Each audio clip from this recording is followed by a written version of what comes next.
Can I?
Yeah.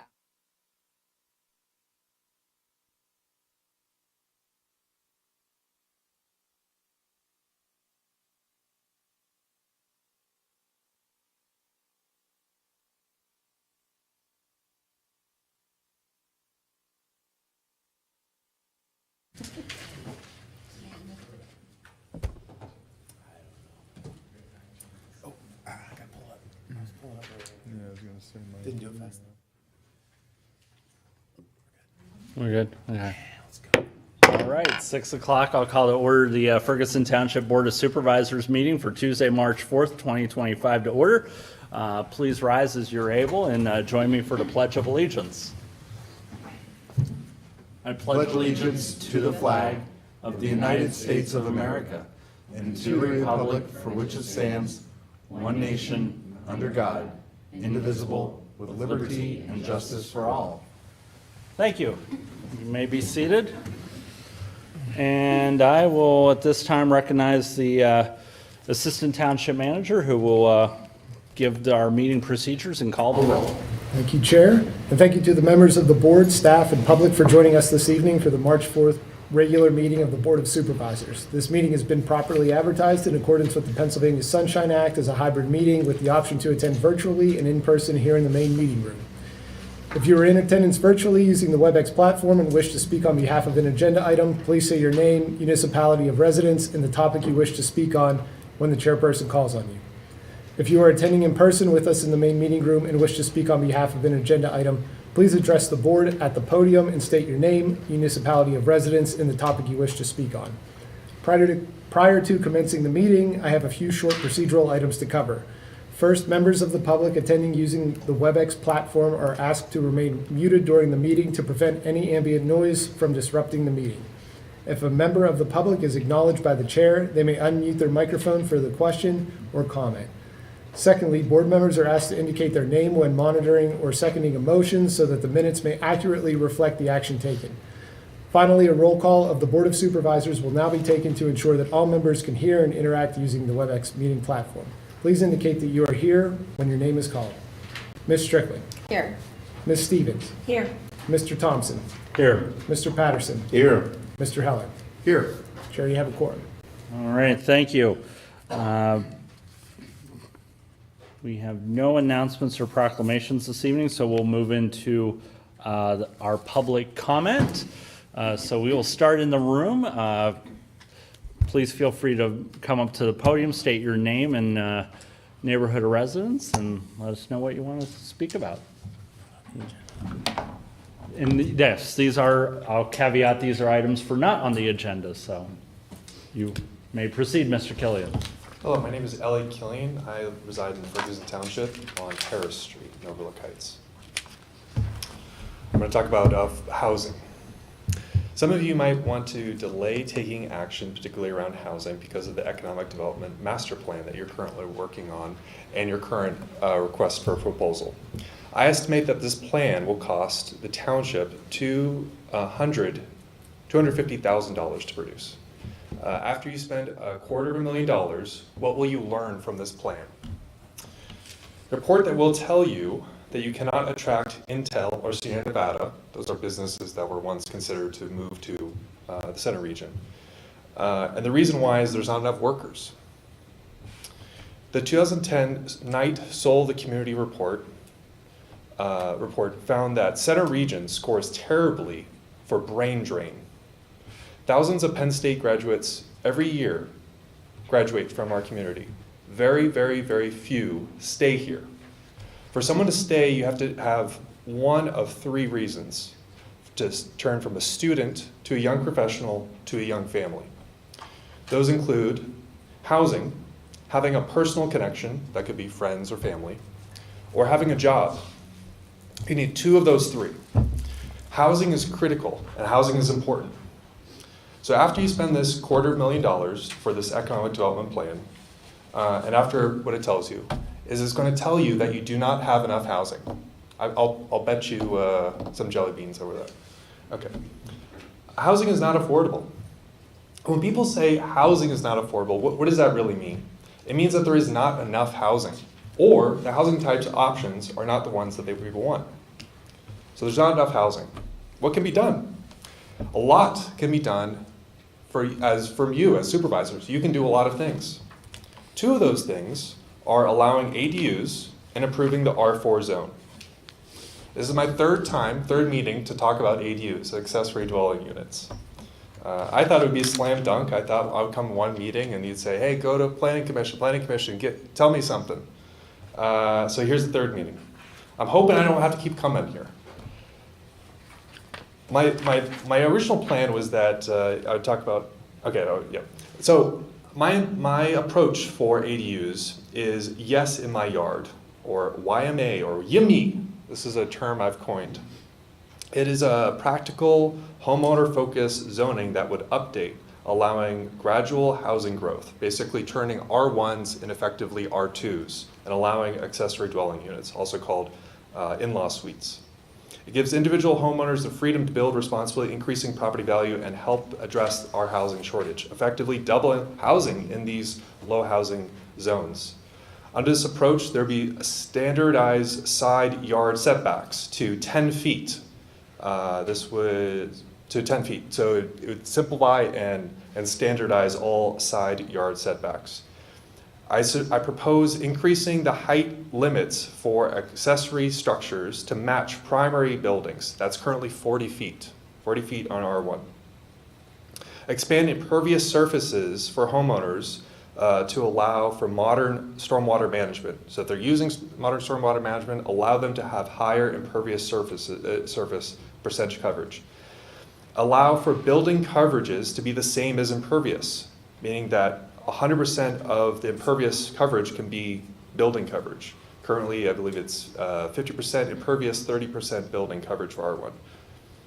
Reclassify all R1, R1B in the township to R2. This would be long-term plans. You don't have to use it immediately, and I actually recommend you don't do that. Instead, what I'm suggesting is you do a pilot project where neighborhoods adopt these changes based upon who wants them. You ask which neighborhood wants them. Have them apply for the process. This is YIMBY, this is not NIMBY. People should be excited about this. This would add significant to the property values. And new neighborhoods who are early adopters, their success would then provide a success story for late adopters who want more facts and case studies to adopt it. I'm hoping that this will be the last time I talk about ADUs. I'm hoping that you take some action, otherwise I'll be back. And the reason I started talking about ADUs so early is because I knew March I wanted to talk about R4. So imagine what I'll have in August, in April. What will I have next month? Something you'll look forward to. So what are we talking about today? March, R4. R4 is high density housing. Ferguson currently does have R4 high density housing, but is out of date and restricted. So what's the issues with R4? Let's skip ahead here. Okay, so here's my solutions to the current R4. So it's currently 40 feet, 4 floors. I'm recommending you change that to 5 feet, 55 floors. Expanding lot coverage from 30% to 100%. That's building coverage. This would quadruple the number of housing units per acre in R4. You can also do a lot with parking requirements, incentivizing public transportation, having amenities, allowing for advanced, modern stormwater technologies to allow for 100% impervious coverage. Okay. The housing crisis is here. We cannot continue, and I sent you all a report, and the report is, anyone can access the report about R4 or ADUs on my website, elliotkillian.com. The housing crisis is here. We cannot continue using outdated zoning practices that fail to meet the needs of our growing community. If we do nothing, we will continue to see more residents pushed out to unaffordable housing, increased traffic congestion, weaker economy as businesses struggle to find workers who cannot afford to live here. Ferguson Township has the opportunity to be a leader in sustainable housing development. These zoning updates strike a balance between growth, livability, and environmental responsibility. I urge supervisors to take action now, not years from now, not next year, not several months from now, before that crisis gets worse. By the way, you notice how Penn State's closing branches? I wonder where all those students are going to go. The time for modernizing Ferguson Township's R4 and ADUs is today. Take action, please. Put the ADUs and R4 on the agenda. Don't wait until April when I'll be coming back for a different topic. Thank you very much. Thank you. Any other comments? Seeing none, we'll move over to the approval of the minutes from the February 18th meeting. Pending no corrections, I'll entertain a motion to approve those minutes. This is Patty, so moved. And do we have a second? This is Lisa, I'll second. Right, got a motion by Ms. Stevens, second by Ms. Strickland. All those in favor say aye. Aye. Aye. Any opposed say no. Right. Motion passes. Item 5.1, reports and presentations are diversity, equity, and inclusionary activities and acknowledgements. This month we celebrate Women's History Month, Greek American Heritage Month, Irish American Heritage Month, Agriculture Month, and then on March 7th we'll be celebrating Employee Appreciation Day. March 8th we recognize International Women's Day, and Ramadan ends on March 30th. Next up, authorities, boards, and commission reports. We'll start with the State College Borough Water Authority report, and I will recognize Mr. Ford Stryker. Yeah, hi, good evening, everyone. I trust you got a chance to look at the written report that I submitted for the meeting. There's not a lot going on at the State College Borough Water Authority. They did, as part of their process, pass the budget for this year with a water rate increase, which is pretty standard for them. Anyway, I'd be happy to take questions on the report, or if there's anything that the supervisors would like me to pass on to the Borough Water Authority, I'd be happy to do that. Yes, Ms. Stevens is recognized. Thank you. I was wondering, I can't remember exactly how long it's been since they've removed fluoride from the water, and if there's been any discussions around that or any public feedback about that? Yeah, it's been about 6 months, I think, since the fluoride was taken out of the water. I mean, there was very little actually public conversation about that before it happened, and the board voted to do it. And so they did remove fluoride. And to my knowledge, there hasn't been any public discussion about it. Certainly nothing's come up in the board meetings. All right, thank you. Anything further for Mr. Stryker? Okay. Thank you very much, Mr. Stryker. Great, have a good evening. You too. Item 5.3, COG and Regional Committee reports, and first up is the Joint Center Region Parks and Recreation Authority with the Parks Capital Committee. Yes, I am the first one. I think what I'll also, I'll also sort of roll parks governance in there because I don't see it listed here.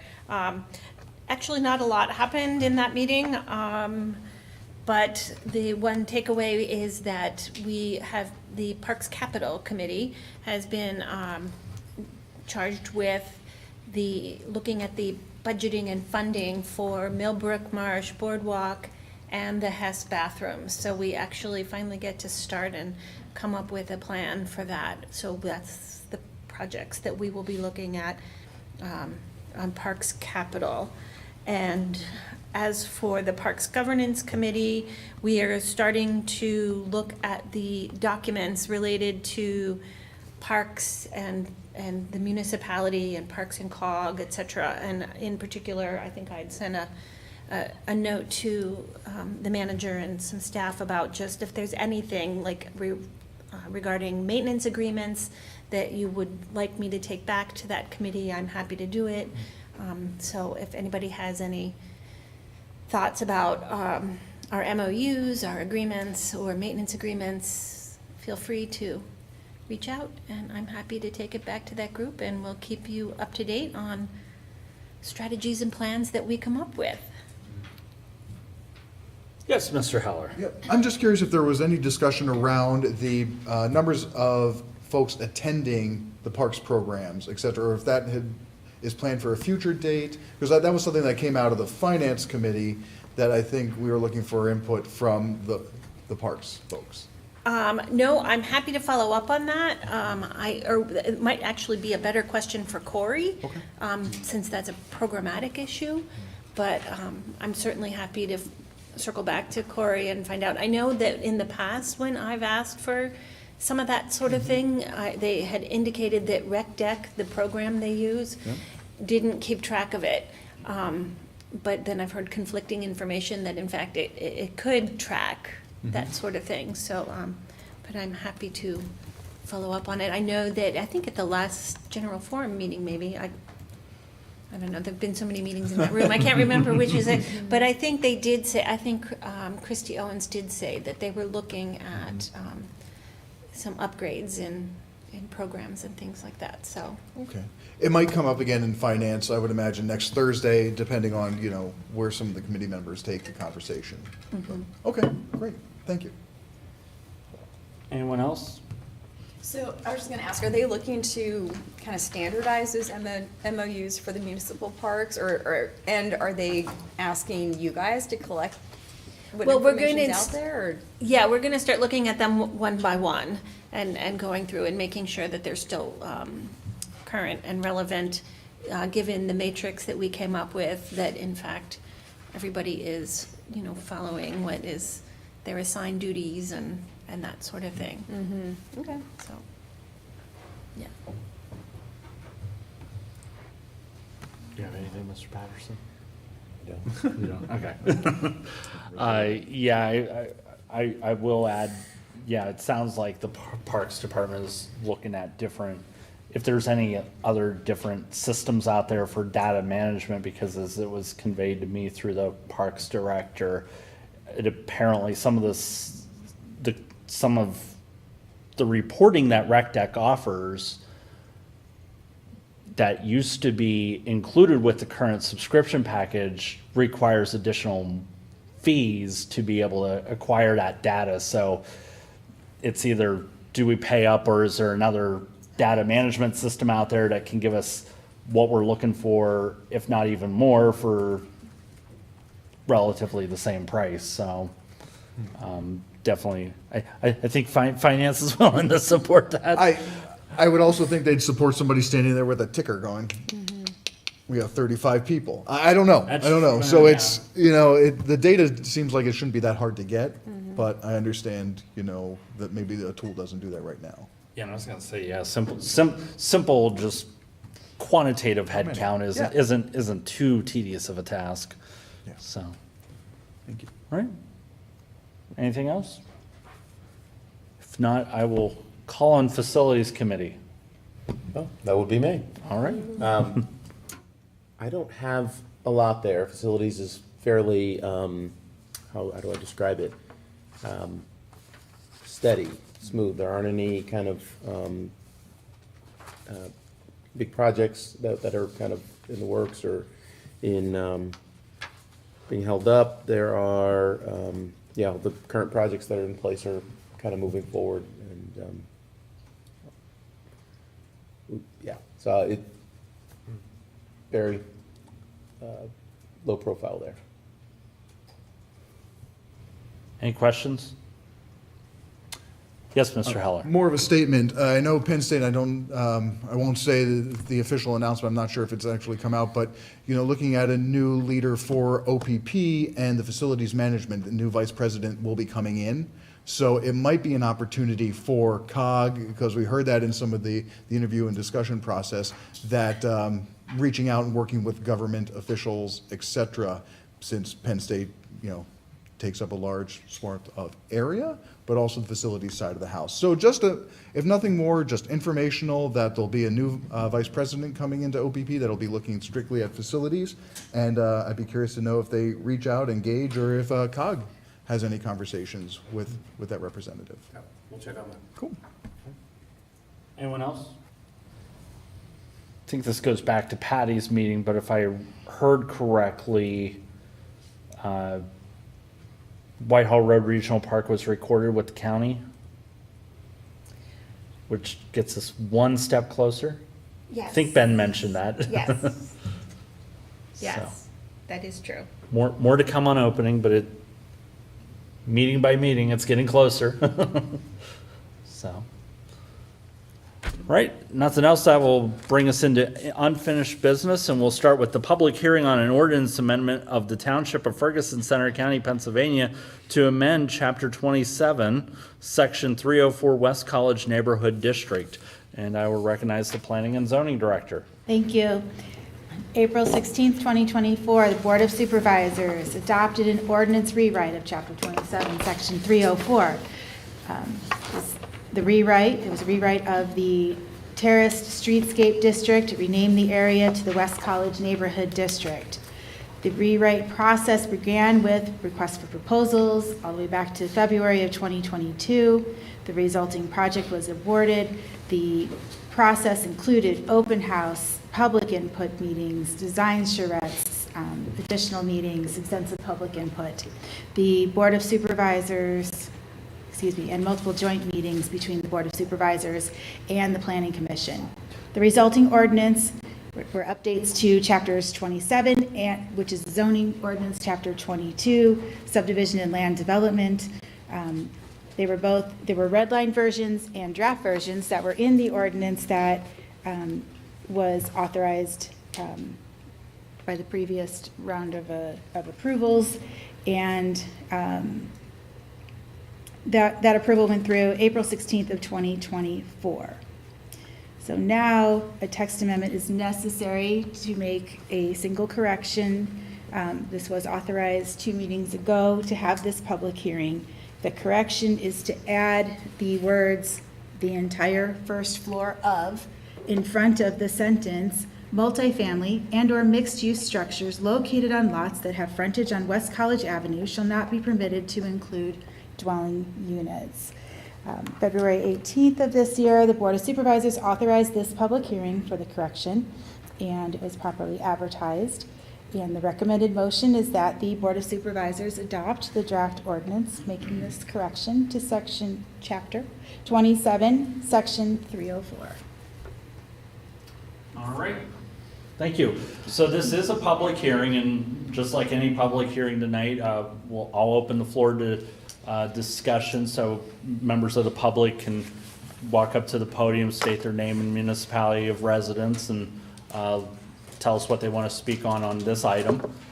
So at this time, I will welcome Mr. Killian up first, since his hand was up first. And I believe Mr. Keough, you want to be next? Okay, got Mr. Keough next. He was kind enough to let me go first. I'm here to tell you that this change is not enough. And it's okay if you adopt this change, but don't expect anything from Terrace Streetscape West College District. Cost increase, cost of housing, cost of prices, cost for the municipality increases every year. As a municipality, you have three options: increase taxes, reduce services, or increase tax-paying residents. Anytime someone is against housing, you should ask them and have them acknowledge that they're going to pay higher taxes and or reduce services. That should be just a blanket statement. Anyone that's against it, anyone who's a NIMBY, they have to acknowledge they're going to pay higher taxes and or reduce services. Last meeting, the reason why the maximum height without incentives was not changed from 3 floors to 5 floors was because of sunlight. Is sunlight worth the increase in taxes? The handout I gave you shows that increase from 3 floors to 5 floors with full build out of the district would be $3.4 million in just earned income tax from the residents, assuming the average income would be $50,000, which probably would be higher because the median income is higher than that. Is sunlight worth the $3.4 million a year? These numbers are based upon a calculator you can use if you don't, if you want to use different numbers. It's on my website, lakilling.com. You can run the calculator yourself. You can try all sorts of different scenarios. You will notice that changing these settings changes the cost of rent. Through zoning, you effectively have control over the cost of rent and rent prices. You may also notice that commercial rent does not reduce rent. And this is because developers in this calculator assume that the commercial space will be vacant, shifting the cost to residential building. I encourage you to allow 100% impervious, 100% building coverage, 5 floors without incentives, and removing the first floor commercial requirement. Thank you very much. Thank you for serving in local government. Thank you. Next up, Mr. Keough.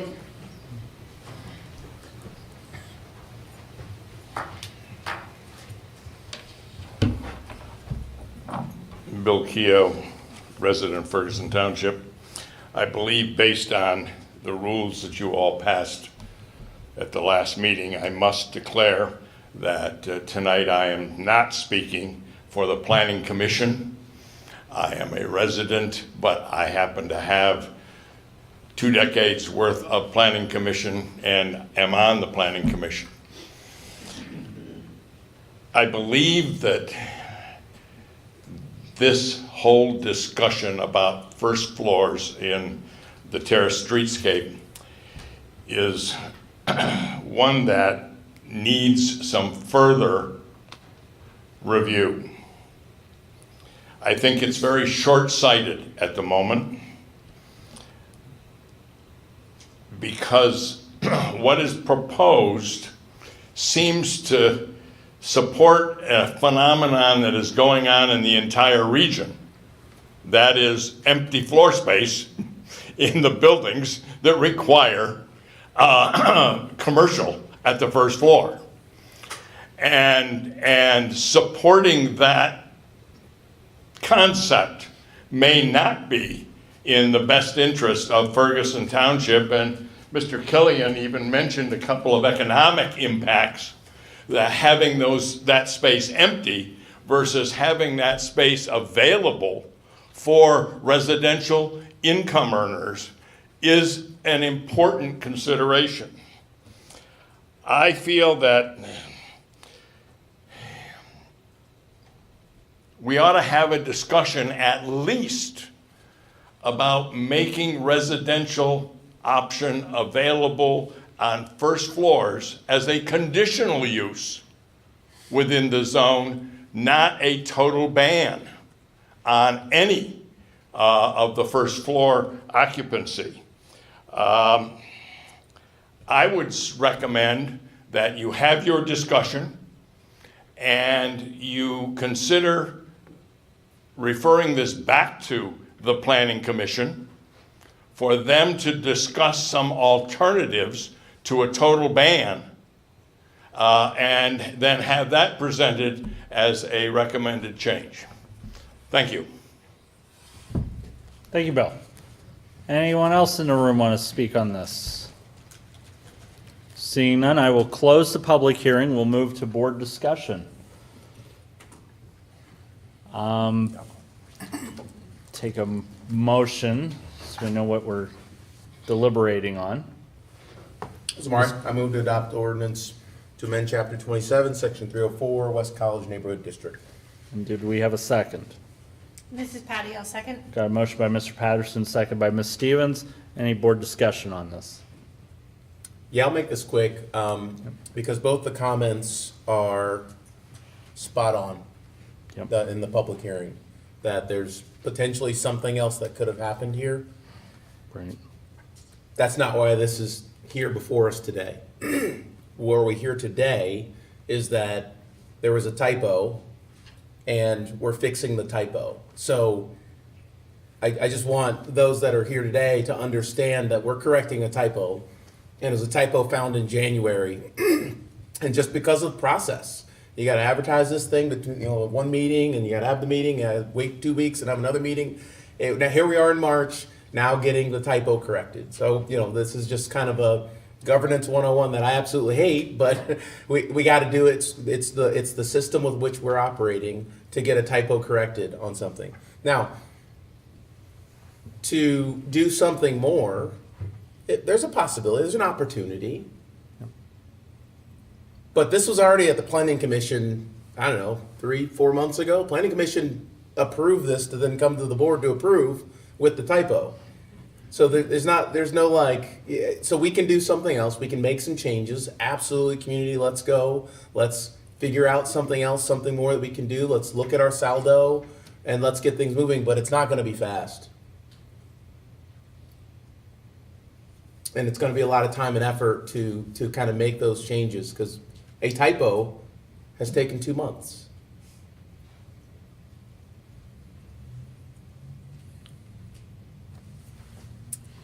That's all. Mr. Heller. I agree with everything that was said there, but I would also be for potentially amending the motion here to extend it back to Planning Commission to evaluate putting dwelling units on the first floors. Only because I know when you drive past some of these high-rises, you see empty spaces down below. You can drive by the one on West College Avenue, and you'll see tables stored in open spaces, ladders thrown in open spaces. It just looks a mess. And why can't that space be used for dwelling units? So I would be okay with the motion, plus sending it back to see about expanding the first floor use to dwelling units. This will be a roll call vote, right? Yes. Yes. Okay. So, I wouldn't amend There's a it. motion. I would make a second motion if, I'm good. or if, to do some sort of other action after we get through this typo. That's what I would recommend. As long as it doesn't close it and we're still good with that, yes. Yeah, well, I think depending on where we go with the second motion, we would need to consult staff, as this will require additional staff time, as well as personal time of the planning commission, is what I'm trying to say. So, if Thank you. okay, I know that I'll go with the manager, supervisors. but I saw Ms. No, Smith had a question. I'll make a comment when the board's done with their discussion. Thank you. Okay, but yeah, I noticed both you and Ms. Smith wanted to chime in here. I was gonna say, I saw Ms. Strickland had something to add.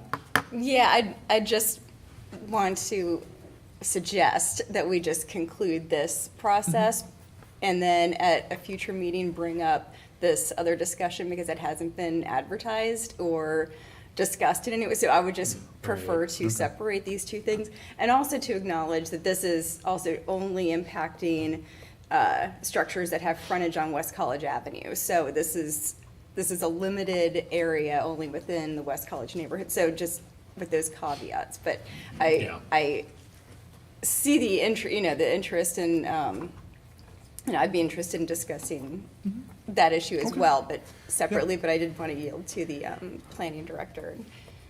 I just also want to call out, the way it's written right now, it's excluding residential from the entire building, and that's causing problems for properties that are for sale. So by this addition, yes, it's still the first floor, but at least you can have residential in the rest of the building. So, yeah. Future agenda item, duly noted. Check. Okay, no comments. All right. I was gonna say, you had anything to add, Centuries? I do not. Okay. Yeah, so I see there is an interest in a future agenda item, and we'll take note of that. So since we have a motion on the table, and this is just for this small change to the amendment, which, to Miss' point, this is really a matter of the way the text reads now, no dwelling units in a building fronting West College Avenue, to at least allowing everything from second story onward to have a dwelling unit. So, guess something's better than nothing. So, if there's no further comments, the manager will call the roll. Thank you, Chair. So this is a roll call vote for Resolution 1109. Chair Thompson. Yes. Supervisor Patterson. Yes. Supervisor Stevenson. Yes. Supervisor Heller. Yes. Supervisor Strickland. Yes. Thank you, Chair. Motion passes unanimously. All right. Thank you. Next, item 6.2, a public hearing on an ordinance amendment of the Township of Ferguson, Center County, Pennsylvania, to amend Chapter 5, Code Enforcement, Part 3, Building Safety and Property Maintenance Code. And I will recognize the manager. Thank you, Chair. In attendance with us this evening is our Executive Director for the Code Administration, Walt Schneider, who joins us this evening to answer any questions. This ordinance amendment was presented to the board at the previous board meeting. And if there are any questions, we're happy to answer them. Otherwise, this is a roll call vote for adoption of the ordinance amendment to make the amendment to remove the sections that refer to lease and payments, payment lease. All right. I was going to say, did the Code Administration Director have anything further to add, or just on standby if we have any questions? He is on standby tonight in attendance if we have any questions. Again, this one is a public hearing as well, so we'll welcome any members of the public that want to speak on this item. Seeing none, I will close the public hearing and entertain a motion from the board for discussion. This is Matt. I move that the Board of Supervisors adopt the ordinance to amend Chapter 5, Code Enforcement, Part 3, Building Safety and Property Maintenance Code. And do we have a second? This is Patty, I'll second. Right, got a second by Ms. Stevens. Any board discussion? Yes. And I had let Connor know earlier today, it just when it broke out in the amendments, in number 7 and number 9, it referred to Ferguson Township Council as opposed to Ferguson Township Board of Supervisors, so just correcting the language. And I'm not sure if that got corrected on the ordinance that you'll sign. That's a good note. Yeah, we'll take a look and make sure that that's updated. Okay. Yeah, Thank that's you. very minor, so it won't, Very minor. Yeah. upend anything, so. Just verbiage, we don't need to come back, I mean, correcting Right. We can make a it typo, bigger. right? We can make it bigger. Yeah. Anyone else? If not, since there is a motion on the table, I'll have the manager call the roll. Thank you, Chair. This is a roll call vote for ordinance 1110. Supervisor Patterson. Yes. Supervisor Stevens. Yes? Supervisor Heller. Yes. Supervisor Strickland. Yes. And Chair Thompson. Yes. All right. thank you. The ordinance passes unanimously. Thank you. Item 6.3, a public hearing on an ordinance amendment of the Township of Ferguson, Center County, Pennsylvania to amend Chapter 20, Solid Waste Collection, Section 1, Solid Waste Section 1, Solid Waste Management, and Section 2, Recycling. And I'll recognize the Planning and Zoning Director. Thank you. January 7th of this year, the Board of Supervisors heard a presentation on the Model Municipal Solid Waste Ordinance.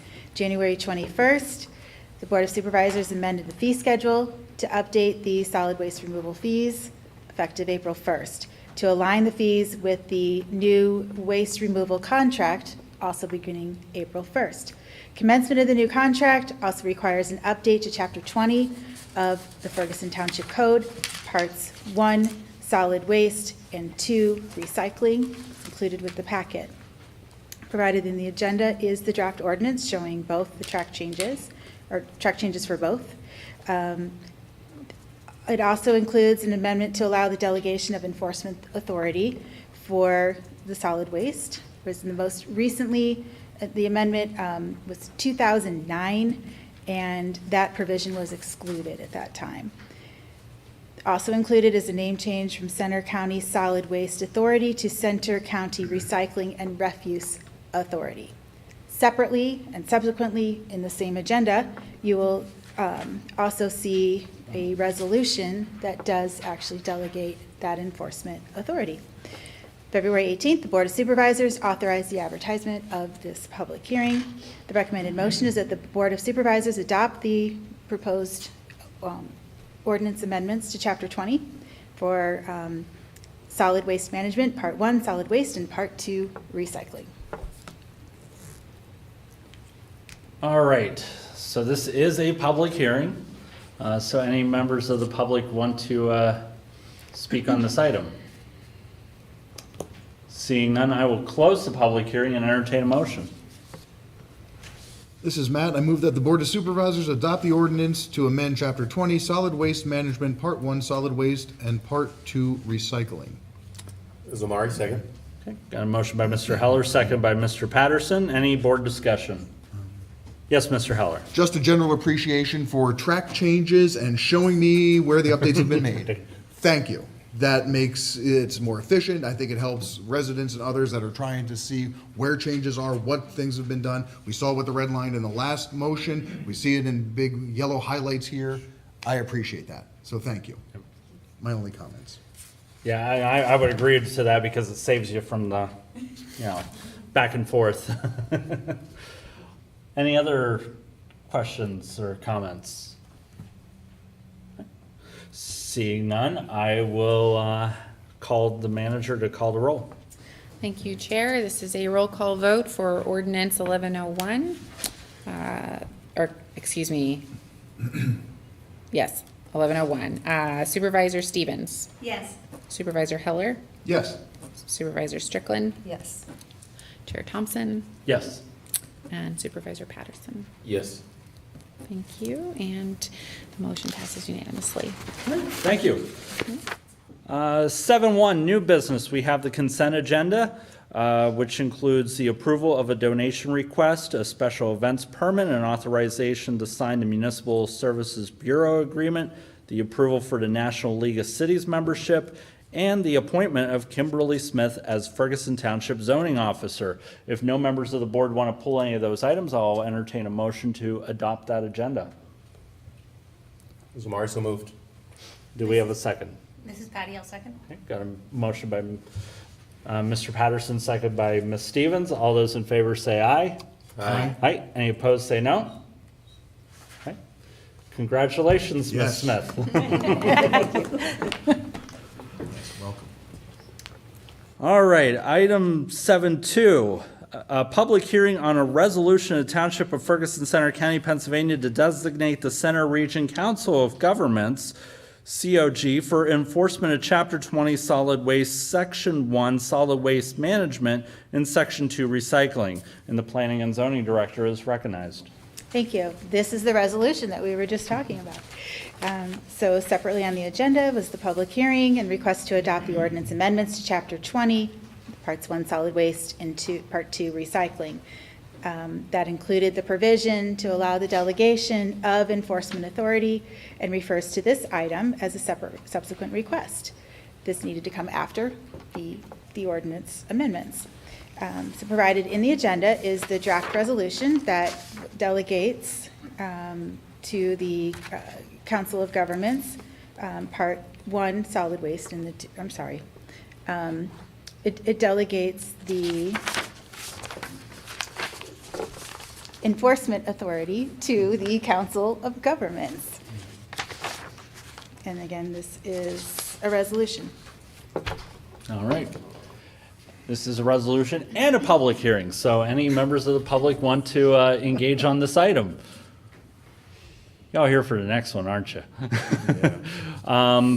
Seeing no comments in the room, I will close the public hearing and entertain a motion.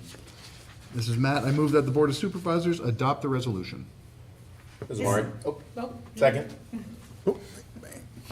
Okay, got a motion by Mr. Heller, seconded by Mr. Patterson. Any discussion? If not, the township manager will call the roll. Thank you. This is a roll call vote for Resolution 2025-07. Supervisor Heller, Yes. Supervisor Strickland, Yes. Chair Thompson, Yes. Supervisor Patterson, Yes. Supervisor Stevens. Yes. Thank you, Chair. The motion passes unanimously. All right. Guess that will move us in then to item 7.3, a public hearing on a resolution of the Township of Ferguson, Center County, Pennsylvania, authorizing the execution of agreement with the Pennsylvania Department of Transportation for acceptance of the funds for the Pine Grove Mills Bike and Pedestrian Improvement Project, ECMS Project 118402, Project Award and Reimbursement Agreement Amendment. And I will recognize the Township Engineer.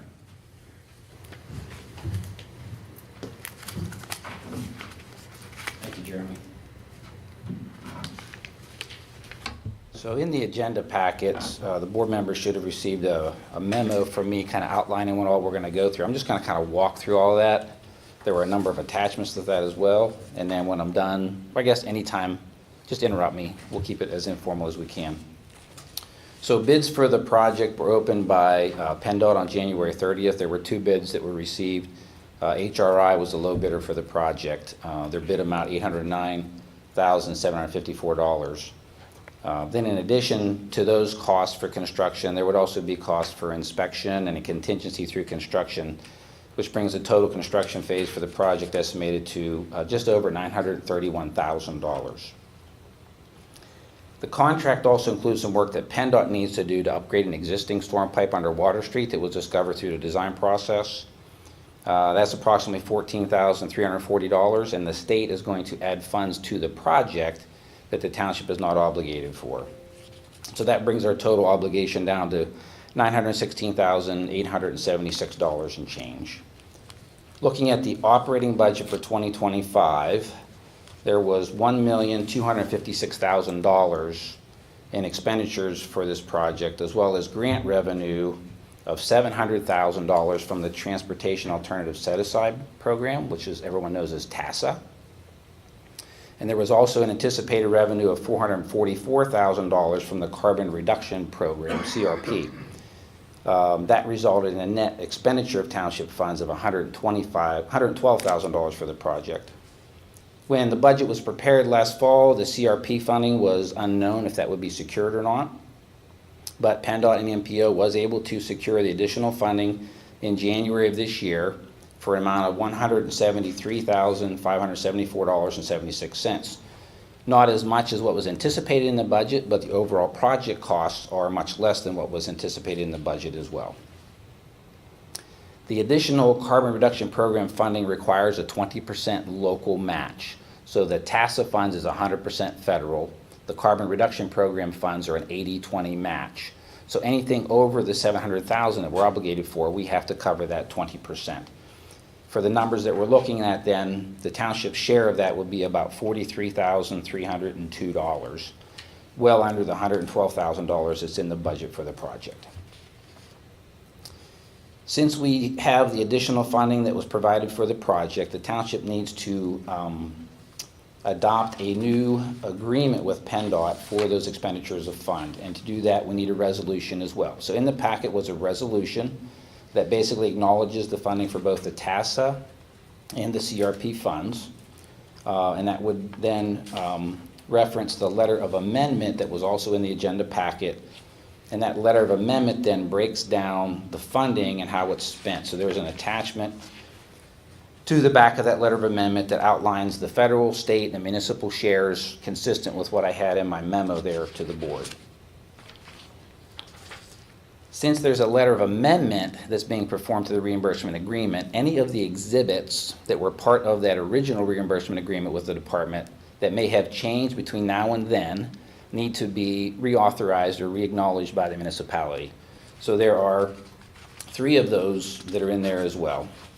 So there's a workers' protection and investment certification form, there's a lobbying certification form, and then there's also the Federal Funding Transparency Act that are all attached to that letter of amendment for the reimbursement agreement. What did I miss? Lastly, since we have a new chair of the township, we also need to recognize that a different signatory will be signing the letter of amendment with the state. So instead of Lisa signing, it will now be Jeremy. So there's a document also in there that recognizes the current chair of the Board of Supervisors. So in essence, to move the project along, there's 2 actions that the board will be doing. The first will be adopting a resolution to accept the amendment with the state for the additional funding for the project and all of the attachments that go there too. And then secondly, the board would need to authorize the award of the contract to HRI Construction in the amount of, $809,754. How'd we do? Everybody follow? Okay. Yep. That's the long and the short of it for tonight, but I'll take any questions the board members have on that if you have any. Yeah, it is. So, yeah, we'll take the board questions and then Okay. we'll jump to the public hearing. I'll just jump right into something that might be a little uncomfortable to talk about. You mentioned the money from TASA, $700,000 Yes, federal. correct. What happens if in our current federal climate, somebody says, we need to reevaluate that, and we are now under contract with HRI, and maybe construction has began, what happens to that money if all of a sudden it dries up and goes away? So I'll go ahead, Chair, if you don't mind. I'll share with the way that the 2025 annual operating budget has been presented and adopted by the Board of Supervisors is that we have those funds for the TASA project without the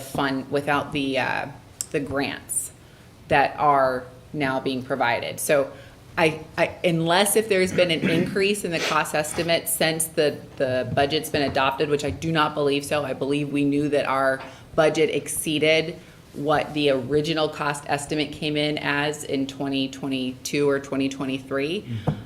We have budgeted those funds. And so the way this works is that we budget those funds and then we also have in our revenue to offset the expenditure, the grant that we're anticipating. And so we do this budgeting, and the township's done this budgeting for several years just to kind of have as that safety net in the event that the grants do not come through. But we do budget the grants as anticipated revenue. And I can follow up with the board just to confirm that there was not an additional, because as you may have observed at this point in time, projects almost always, every time we see there's been some kind of an increase, whether it be due to an increase in material. So we can confirm if there's been an increase in the anticipated expenditures since the budget was adopted in November of last year to current time. But that would be a pretty, I'll say minimal for the overall, compared to the overall cost of the project. Does that make sense? Because I know it's a little complicated. What I'm taking away, if I were to summarize, is that we have money in the coffers to cover it should $700,000 come in.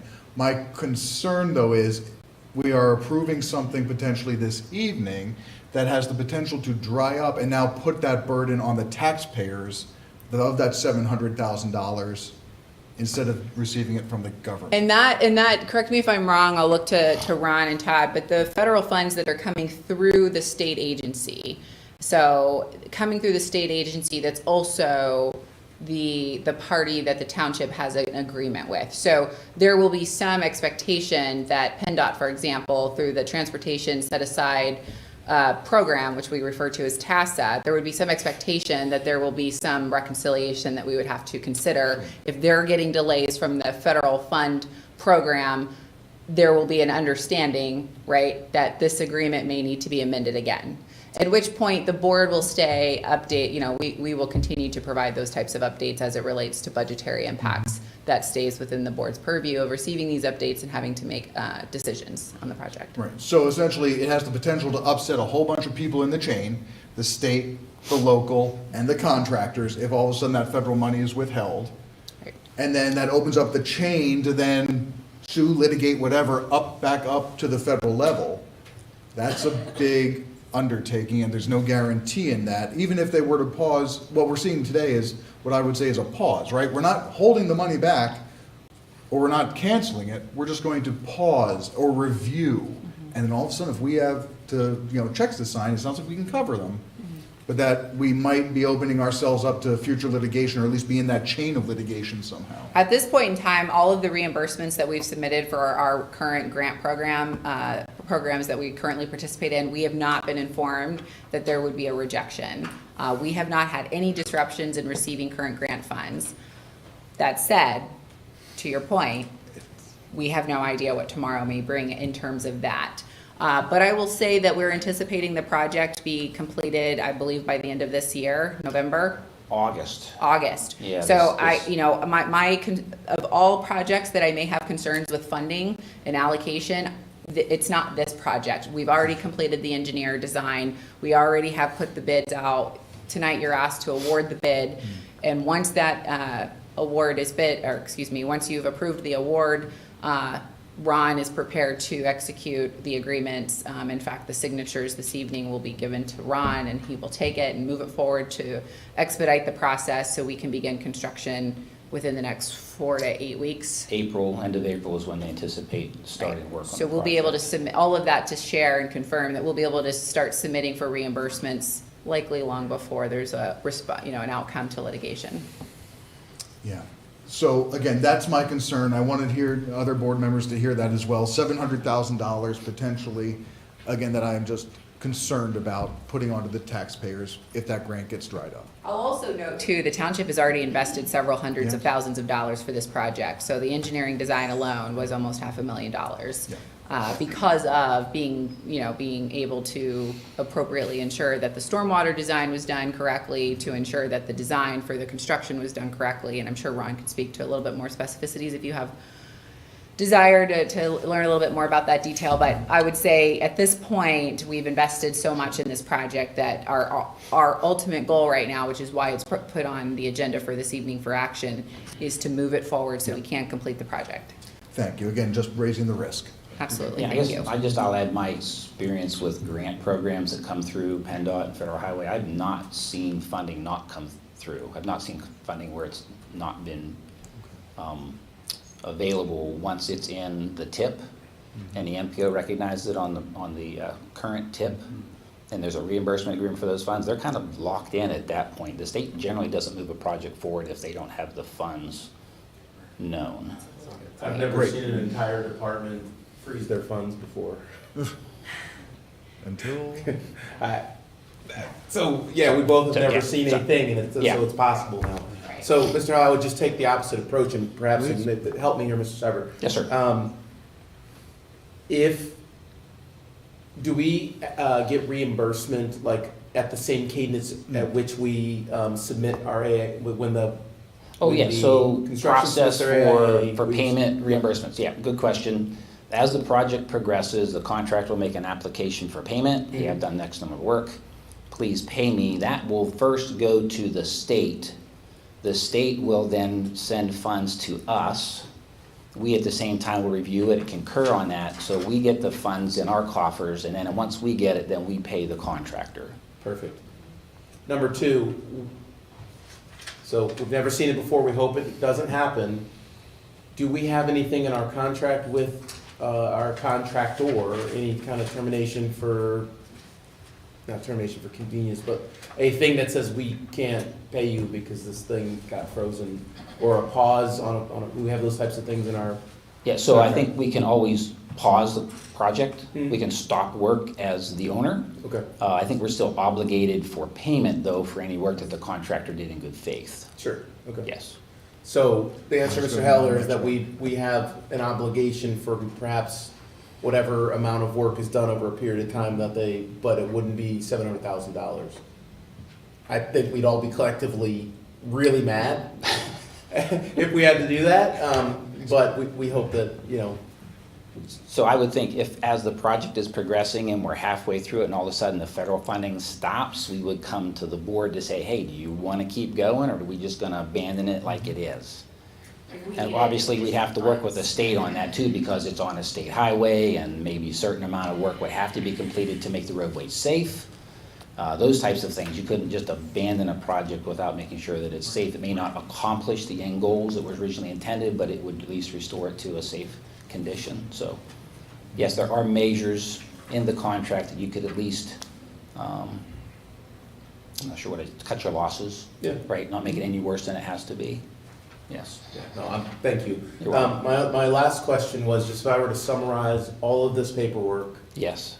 into one sentence, we are, number one, adjusting the signatory, and number two, creating a new sources and uses document for everybody to be aligned on. Is that kind of what we did here? Yes, signatory, accepting additional grant funding, and our role in that with the 20% for the carbon reduction program funds. And then lastly, I'm going to say award the contract to HRI. Those would be the three tenets I would say we're talking about tonight. Copy that. Thank you so much. You're welcome. Okay, any other questions from the board? If not, I thank you, Mr. Actually, Yes. just very quickly, do we know why HRI was so much cheaper than Hawbakers? I mean, just generally speaking, a 20% difference approximately is usually a flag for me. No, I honestly, I don't. I didn't go back to take a look at the unit prices for each of the line items to see where or what it was. Usually with just a standard paving project where it's pretty routine, we'll see those prices much closer. Something that's a little different with this, with the embankment and the guide rail and the sidewalk. I wouldn't have expected it to be that far apart, Matt, but it could just be a product of the bidding environment. It could be one person really needs it and the other person not so much. Oh, trust me, and I get Yeah, that. That's yeah. why I was kind of curious to see where it was going to go. If there was Yeah. actually something tangible, or if it may have been just Now, because. and if you look at the engineer's estimate that was performed there, it's right in the middle between the two. So I think one was a little bit less and the other was a little bit more. So I mean, we feel comfortable with the bid that was provided. Trust your expertise. Thank you. And of course, the state reviewed all of this as well, because it's all being led through the Engineering Construction Management System, ECMS, which is PennDOT's system for managing the contract, which we have to do because it is federal funds. Great, thank you, thank you. Thank you. You're welcome. So yeah, thank you, Mr. Seibert. We're going to move over to the public hearing and take any feedback from the public then. So I will now open the public hearing, and Mr. Keough is up first.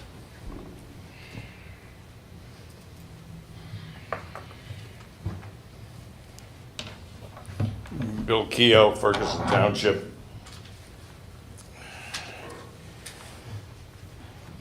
We're in, and this may be an understatement, a very complicated and unknown territory period with regard to federal funds in general.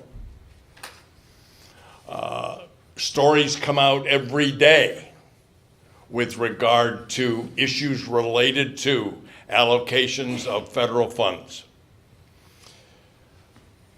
This also, my comments bleed into the next item on the agenda, which I'm sure is not necessarily a popular item to talk about for or against, but the status of our DEI position, i.e.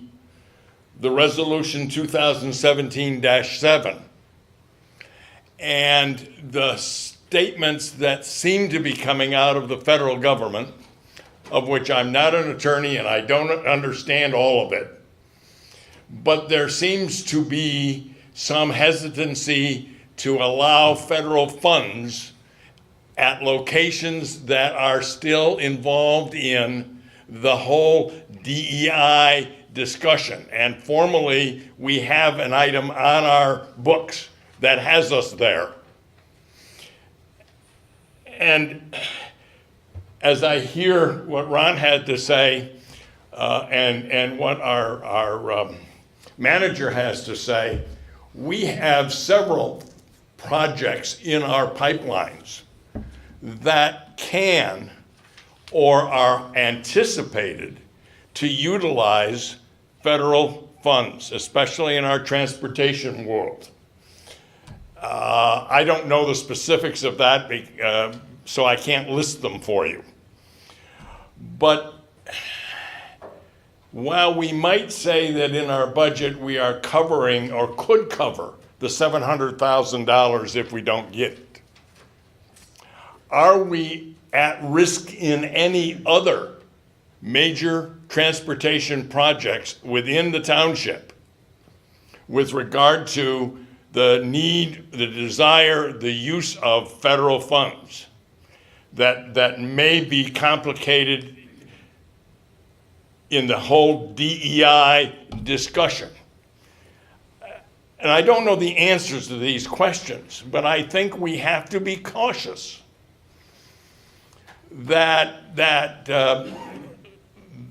is a thing at the federal level, and those dollars are going away in some jurisdictions across the country because of the rulings or the policies that have been at least currently adopted, some of which are being challenged in court and some of which aren't. I'm concerned that we can't necessarily eat all of our anticipated maybe funding federally if we are found under the current circumstances that our DEI policy is contrary to what the federal government is saying to us, and they pull them. I don't know what it means to put this project on pause. I don't know what we risk in putting this project on pause, but I think that we probably need to have some legal guidance with regard to what our status is and what currently is federal practice going on, so that we know for sure at least what, from a legal perspective, what we're facing in the future here in the short term. This is, like I said, it's complicated, and I don't think there are a lot of answers to some of these questions yet. And I'm a little concerned about plowing ahead without some kind of understanding of what our options will be in terms of the future. Thank you. Thank you. We'll go online. Anyone online wanted to join the public hearing, feel free to raise your digital hand, or if you want to unmute.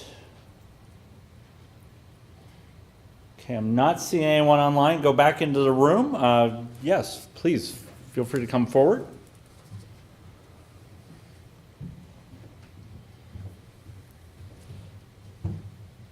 I'm Eileen Klein. I live in Pine Grove Mills. And I think I missed a boat because you guys are ready to award the contract. And it's not really what I wanted to speak about. It isn't so much the money of it, but more the construction of it. We've been to the open houses. I sent in some comments, sent a few emails. I don't know if any of you got them. We're speaking for a couple of neighbors that are going to have the missing link sidewalk put right in front of their homes, if you're familiar with that part of it. So right now, we all live on Water Street, which is Route 26. And the two neighbors that are gonna get the missing link sidewalk don't have sidewalks now. They've been in their homes for over 30 years. One neighbor is in her 70s, and the other neighbor has a husband with a disability, and they're currently in Florida because they leave in the wintertime so that he can have a better health structure. Sidewalks in the wintertime on Route 26 are tough because of all the snow and ice and PennDOT and everything. So back when we had the open house, I talked to Jeff Mondrecker, and I said, is there any way that you can, rather than have concrete sidewalks, like, you know, that you have to maintain in the wintertime, that have to be shoveled within a certain number of hours, that many people don't do anyway? But these two families are really conscientious. They're gonna be out there. The one lady, Sandy Heyman, is out there at like 5 o'clock in the morning every time it snows, shoveling her driveway, and she's not gonna leave her home, but she's shoveling her driveway. But anyway, I had proposed to him at the other end of Nixon Road, the township has a blacktop section going from the cemetery up to the top of the hill. And it's just blacktop, and they have signs that say, we don't maintain this in the winter, enter at your own risk, use it if you want to. Every day, rain or shine almost, I run up and down the mountain. So I know I have to run down where there's no sidewalk. I have to, and I use that bike trail when it's available. When it's frozen, I'll go in the grass, I'll walk up where the snow, where the ice is and that sort of thing. But it's passable, you can get there.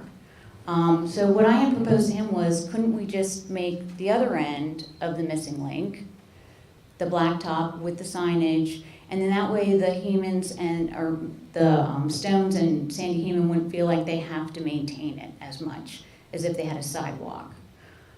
He said no, that it has to be conforming, and I said, conforming to what? Like, the other end is this substance, so why does it have to be concrete? So I know that you're ready to make a decision and that sort of thing, but it just would be really, I think it would be compassionate if you could think about using other materials, especially if HRI is going to be doing, or did you say Hawbakers? HRI. Yeah, so if they're already using blacktop to do the resurfacing the road, maybe they could just do that instead of bringing concrete forms and everything else, because it's going to be such a burden for them. It really is. I hope the bike path is used. I know the area down through town, not much is being done down there, but I don't know. But not really very many people walk up there. I think me and my husband, we own Klein's Garage, and he walks down to work. I think we're the only two people that really walk up there. People can get up to the woods through Deepwood Drive. It's nicer. There's no sidewalks there either. But there's not so much traffic. It's a little bit slower moving over there. So it's not, I didn't really see the point of why they were proposing this to begin with. But I didn't know if it was tied into the grant or what. But I just want to make a couple comments for my neighbors and just think about it, because sometimes ideas are proposed and for the town or the surrounding area, it might seem great, but the people that are immediately right there, it might not be so great. So, all right, thanks very much. Thank you. Yes, next.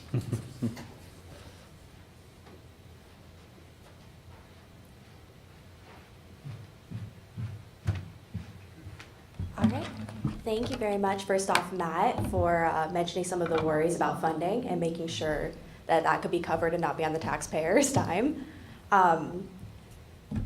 Also, thank you as well for helping me work past public speaking fears. In terms of this project, coming from a little bit of the other side, I'm very much so in favor of the funding being approved and also connecting our community and having these improvements for pedestrian bikes. But at the same time, I know I live in Pine Grove Mills. One of my neighbors as well is getting up there in years, and me and the other neighbors do pitch in order to help her start shoveling and taking care of that main road sidewalk. I think that the funding does need to be approved, but at the same time that the potential risks or problems that could arise that could be affecting some of our residents' lives, that I hope that that could be up for discussion on ways to amend that. For example, the proposed solution that would be the same as South Nixon Road, where the residents themselves are not on the hook or risk liability for not maintaining those sidewalks, I think would be a great solution. I know I walk up there all the time with my dog, and it is definitely a worry about safety, pedestrian crossing across there. I don't even cross across on Pine Grove Road. I end up taking an alleyway back, crossing across Water Street, and then just trying to basically hug the corner there where you have about 3 feet with the dog in the road. Definitely possible, but I do like the idea of having some kind of pedestrian walkway there.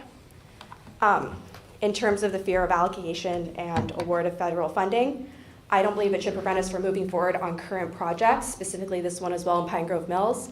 This is something that has been in the works since 2018, when you guys took a bunch of resident surveys, town hall meetings, things that residents wanted to do to improve the town. I noticed for the small area planning committee and the small area plan, very few of those projects have actually been addressed or moved forward on. This feels like the first large project that is actually addressing some of those resident concerns, and I think is important to make steps towards that while also protecting the taxpayer and the funding for the municipality. And yeah, I think that's it. Thank you all very much. Thank you. And ma'am, your name for the record? Oh, I'm sorry. My name is Mackenzie Ami Yamamoto Lane, and I live in Pine Grove Mills. All right. Thank you so much, and thank you for helping out your neighbors as well. Go back online. Anyone online wanted to join the public hearing? Feel free to raise your hand or unmute. Not seeing anyone else in the room wanted to chime in on the public hearing. If not, I hereby close the public hearing, and we'll entertain a motion from the board.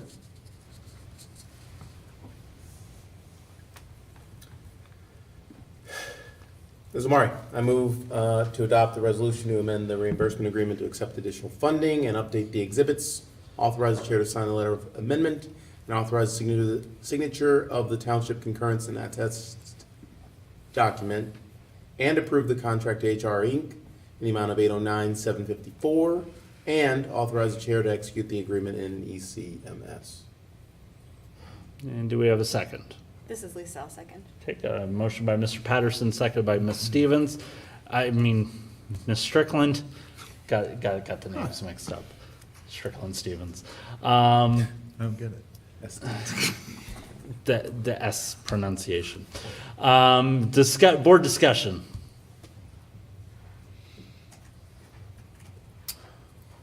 I'll yield to Amari. You made the motion if you want to go first, or?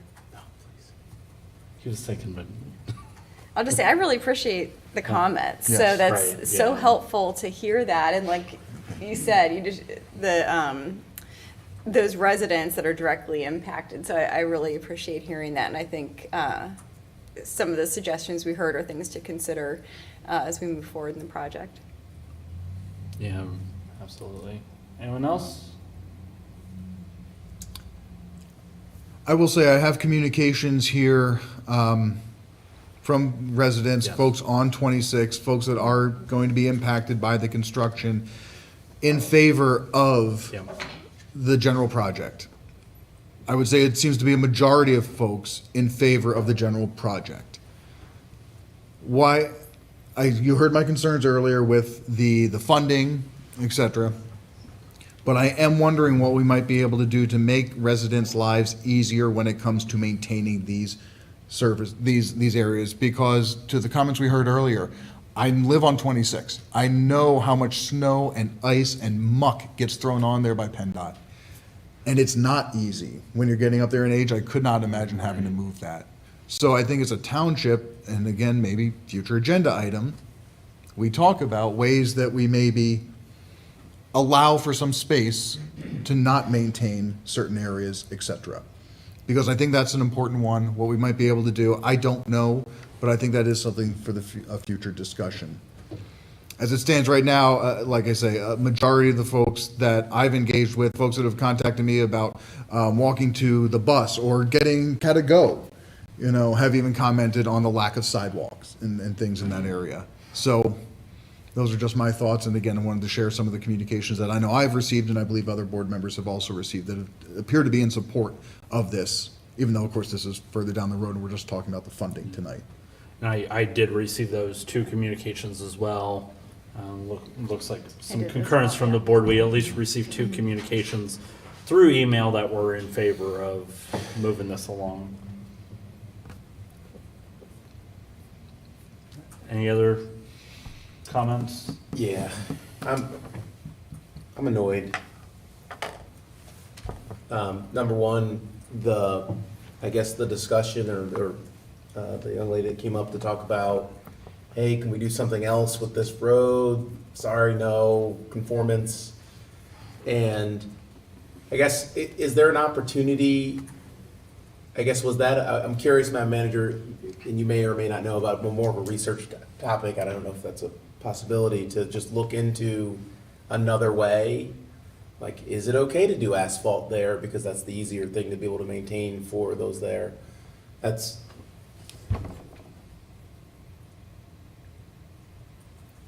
but I guess I just don't like hearing that when somebody says, hey, I asked for help for these people who've lived here forever, and my answer was no. There's like, let's figure out a way or something we can do. We're literally putting a burden on those people, those individuals in front of those couple of homes, and they're the only 2 homes for this connector. So that worries me. And it also worries me that I think Mr. Keogh brought up a really good point. It worries me that words, that letters are being censored, and we have to be fearful of talking about words.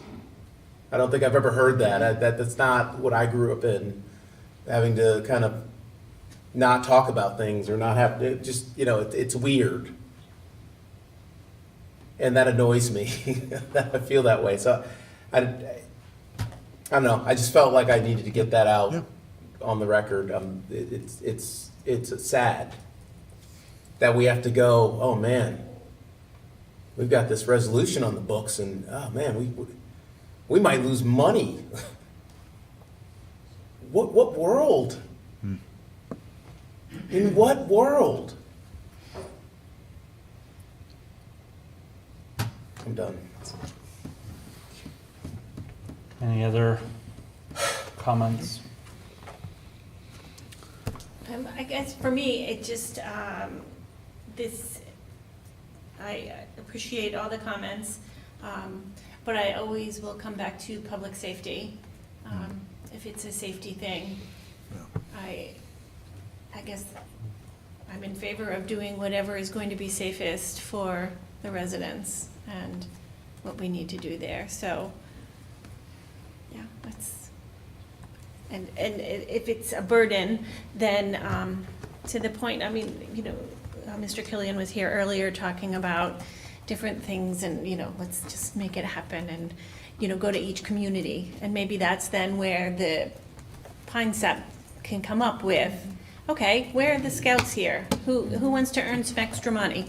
I mean, this is where as communities, when the big world is falling apart, this is why local community, here at this level is where it needs to happen. And, whether it's a group talking about plans for a better community, needing to come up with a list of these are kids who will be willing to come and shovel your sidewalk for, throw them some cash or give them some public credit or, service credits. I don't even know if that still happens in schools. It's been so long. But, I mean, that sort of thing. Those are the sort of things that I would like to see happen. But in essence, it sounds like this is something that the community generally wants and is safe for residents and commuters.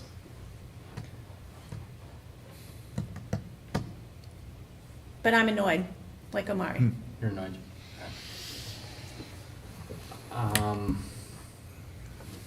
Anyone else before I chime in?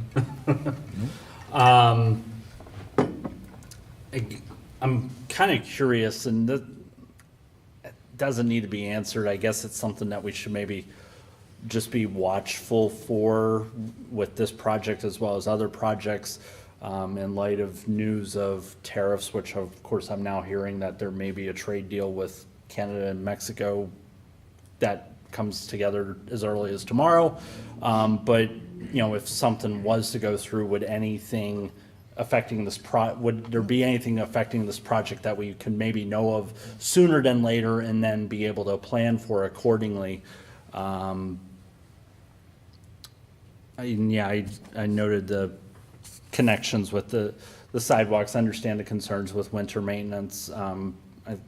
Patty, you brought up a good point, and I know there's many communities across Ferguson Township where neighbors or, even youth in the community are more than willing to step up and help. Of course, I do understand from knowing a senior citizen who lived along a state highway, sometimes with these wet or slushy snow events, what gets piled on your sidewalk or driveways like boulders and very, very cumbersome to move. I think we should move forward with this project. I think if we were to pause this could create complications with our state partners, and we want to continue to maintain and have good relationships with our state partners. They've really helped us out in many projects across the township, and we hope for future assistance from them as well. So there's no other board comments. I'd have the manager call the roll. Thank you, Chair. This is a roll call vote for Resolution 2025-08. Mr. Heller? Yes. Ms. Strickland? Yes. Mr. Thompson? Yes. Mr. Patterson? Yes. Ms. Stevens? Yes. Thank you. Resolution passes unanimously. All right, thank you. Item 7.4, a board member request, a discussion on a resolution with reference to Resolution 2017-7. And I will recognize the gentlewoman from Ward 3. Thank you. Thank you. And this sort of leads into why Omari was angry. As the federal government creates chaos and everything is uncertain and question mark, people are feeling concerned, scared, etc. What sort of world are we living in? The past month was Black History Month, and heard from groups. They came here and talked about how important it is. We have our DEI calendar.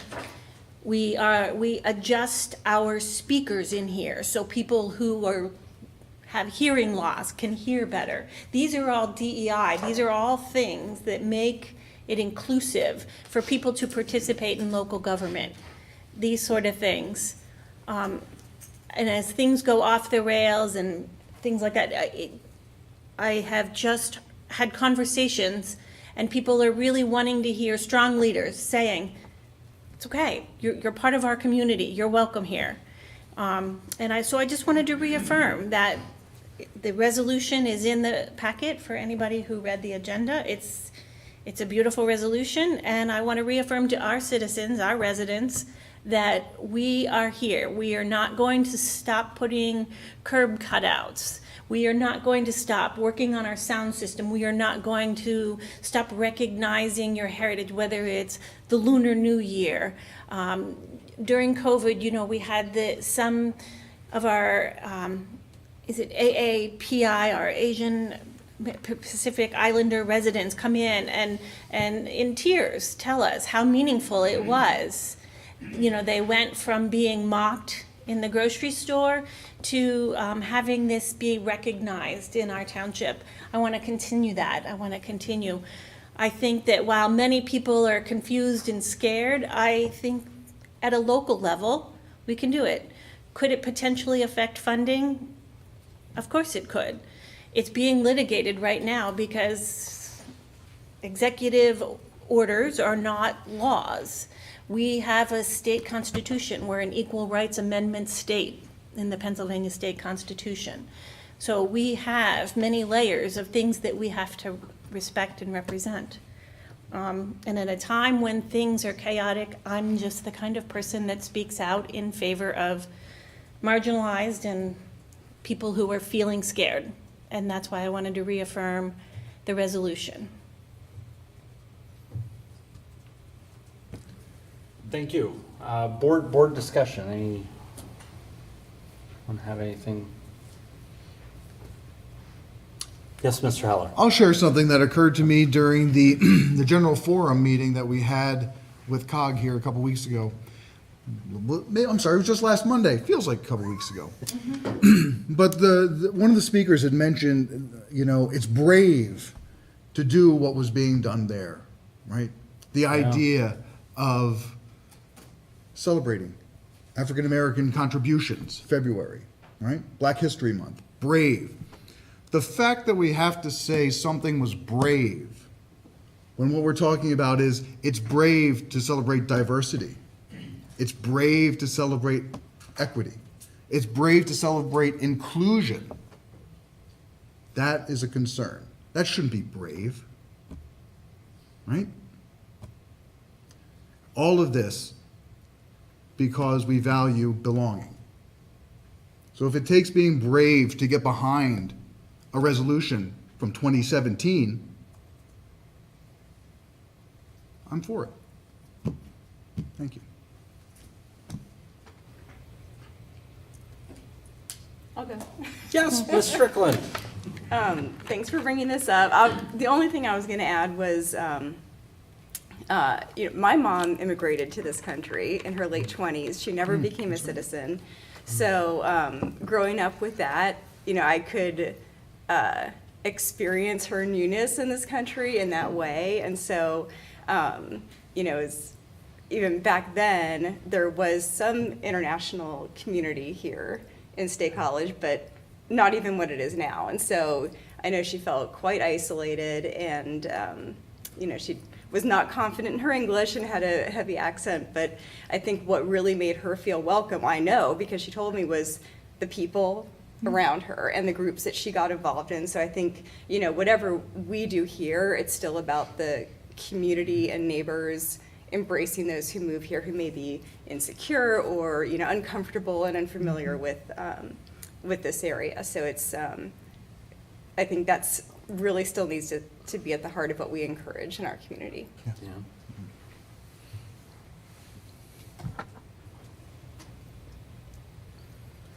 Can I ask Madam Manager some questions? Oh, absolutely. Because I appreciate all this. I think it's very applicable to humans. Let's just be human. But I just a couple of questions at a township level for you, Madam Manager. Have we rejected anybody's resume for not having the qualifications? No. We're not rejecting resumes if, you know, based on qualifications. We are going through applications, presumably you're discussing whenever we're going through a hiring process. If we have candidates that are qualified, we bring them in and we interview them and continue on to the next phase in the hiring process. Okay, so no one's name has been no one's resume has been rejected based on a name or a last name or a first name or a Gender. Not while a I've been gender, here. I can attest to pronouns that. in their resume. No one have been rejected. Is that accurate? That is accurate. Okay. And I would say we have a very diverse, our most recent hires represent. You can't use that word. Excuse me? Keep going, sorry. Okay. I would say that our most recent hires represent a pretty diverse population here in our workforce. Currently, we have recently hired someone outside of the state of Pennsylvania, so their diverse perspectives based on conducting the work that they were hired to do. They have a very broad sense of understanding. For example, our Director of Planning and Zoning. She's not only qualified with her credentials in education and experiences, but her experiences bring forth a great deal of perspective as it relates to outside the Commonwealth. And we have hired recently someone to provide assistance at a part-time level with a background in, I believe it's the Navy. Well, actually two. We have we've hired someone to fill a role in a full-time position with a background in the Navy, and we've hired a part-time individual who has a background in also serving in our U.S. forces. And so, you know, we have all different ranges of generations. We have Gen Zs, we have what they call baby boomers. And so we've hired recently in the last 12 months a great deal of diversity within ages, gender, background, and those that have worked in various different geographic locations. And so I think that that perspective really brightens our team and really adds to the wealth of conversation whenever we're talking through processes and working to serve the public. Our code of conduct, has everybody signed it? No, Getting there? we have not yet released it through Okay. our iSolve payroll program. We are preparing to designate times that the HR director and myself would be available to answer questions, as we anticipate that a new code of conduct policy may generate questions, and we want to ensure that not only are we saying, reach out to us with an email if you have questions, but we're designated some time for employees to be able to reach out and ask questions. Copy that. But in that code of conduct, we do lay out several things of making sure that the employees, the staff, the representatives of the township are treating everybody with respect. And if they don't, there's a mechanism to say, hey, you can't be a part of this township's leadership, set of leaders, 72 plus. We're Right. working to standardize the way that we're communicating that at the leadership level, specifically within our HR offices. So that is a work in progress. Those types of policies, especially when we're introducing a new policy, there's generally a lot of questions, and we want to make sure that we're standardizing our communications and our approach to address those questions. So yes, it just takes time. So we're working to implement that. Does the township do business with businesses in the township? Yes, we have done business, and we do business with businesses within Ferguson Township and outside of the township. Have there been individuals not allowed in this building ever? No. The public is welcome to enter into our building, and they are able to be in our public spaces. You know what, I probably asked that wrong. I said ever, and you've been Yeah, in your seat for 2 years plus, yeah, so I asked that incorrectly, but just in your experience, have we said you shall not be in this building? In my experiences, no. Okay. Okay.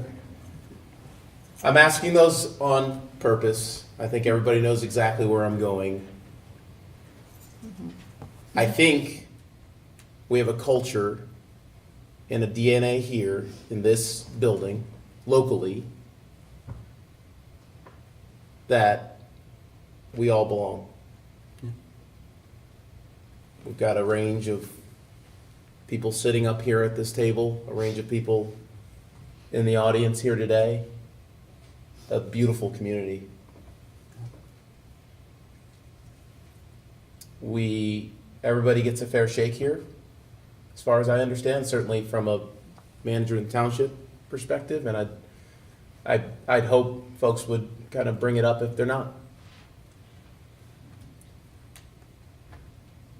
And I know from just sitting in the seat, some of the things that we've passed, we help others.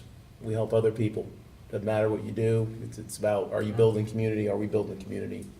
And I think largely we are.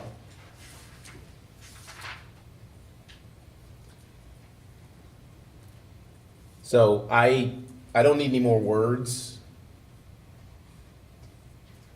I don't need any letters to describe what we do. Sounds like we just do it.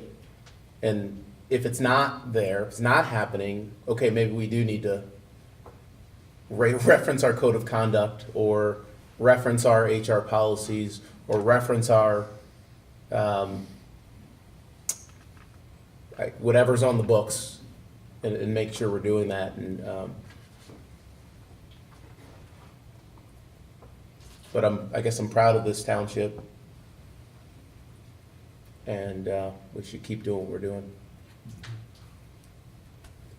That's all I got. Well said.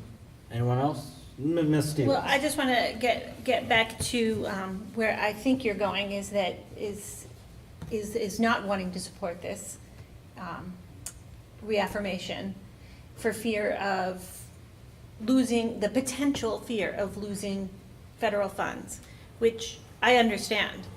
I also understand that a lot of our federal funds actually go to the state first, and then through the state is where we get them. So I appreciate that.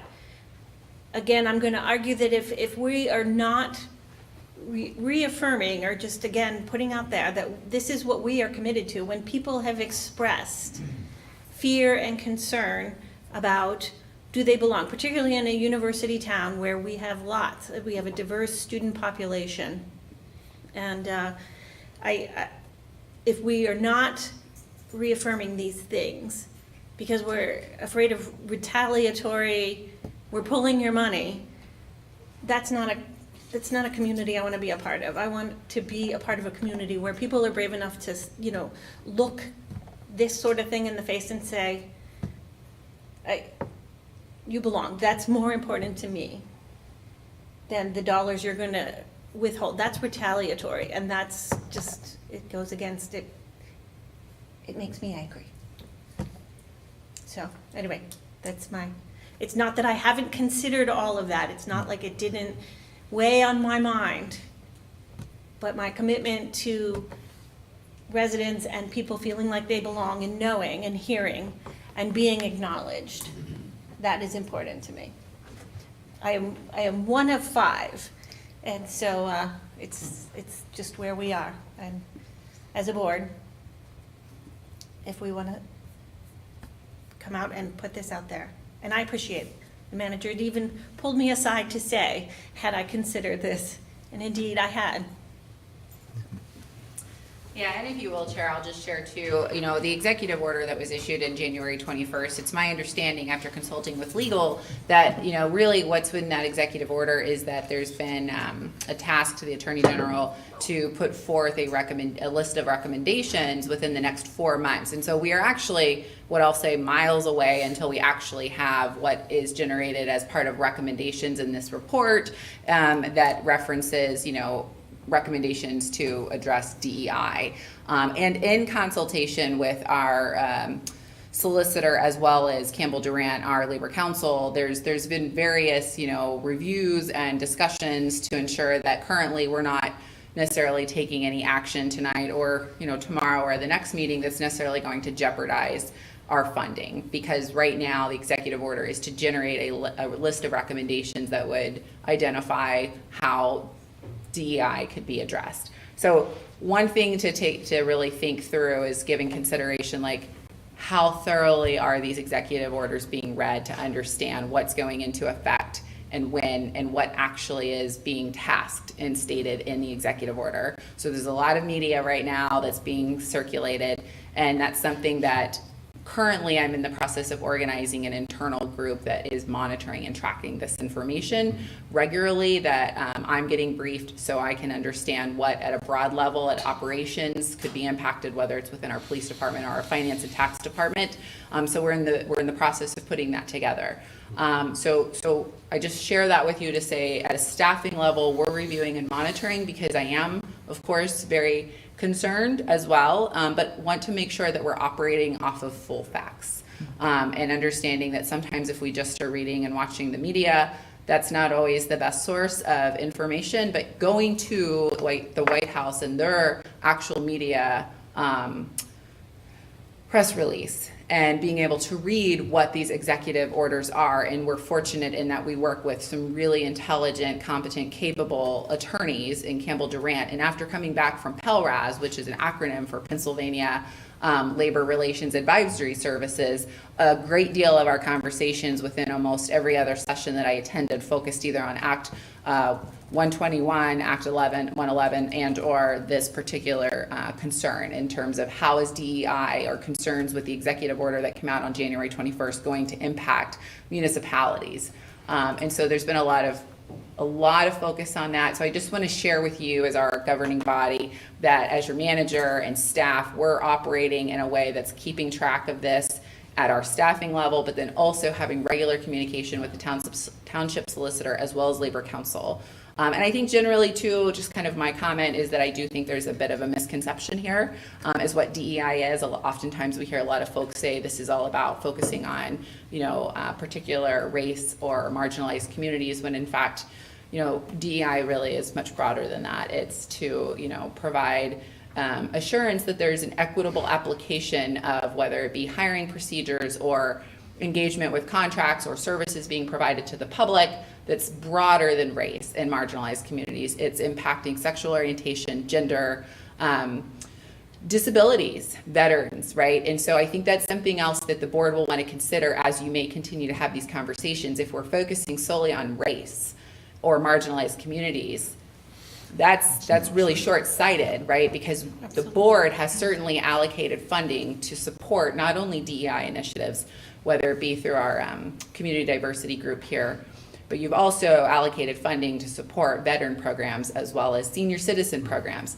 If you give merit to what's being circulated currently, which may or may not show to have a concern that we have to speak to financially if we have losses, may or may not, I emphasize on that part, but it will impact more than just a DEI initiative as it relates specifically to race, but it will impact several programs, as programs are currently in effect to support gender, sexual orientation, veteran programs, as well as disability and senior programs. And so with that, I'll conclude my comments. Thank you. Right. Any other? I was in support of the resolution when it came out, even though I was not on the board. I've always thought of myself as a supervisor for all of our residents, and I want to, when I, make decisions, I want to, make decisions that are best for the greater good of our community, and value. I highly value all residents, and want to see them treated with dignity and respect, whether it's in their home or out in public or even in this room.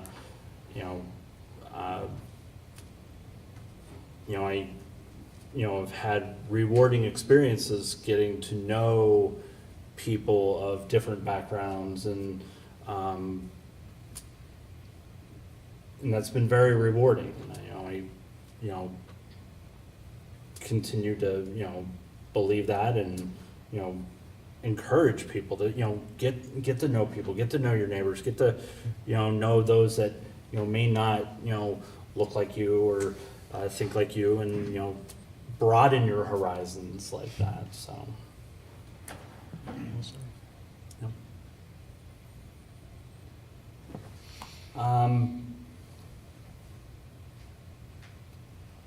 It was noted this was just discussion, so Mr. Chair, I move that we direct staff to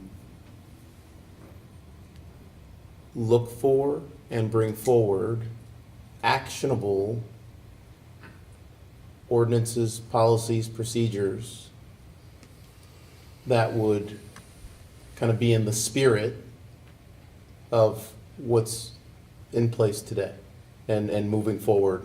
Our present posture.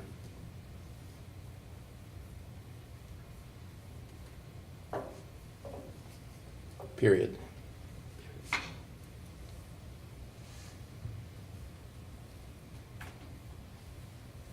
I'm not really sure what that means. Yeah, I was gonna say, I might need some clarification on that before voting. I was gonna say, did anyone even follow that for a second? If there's no second, it dies. So, would there be a second? Can we discuss it without a second? Nope. I will second. Okay, it's on the table. I'd like to understand. The motion is on the table. I'd like to Discussion. understand, please. I think to Patty's point,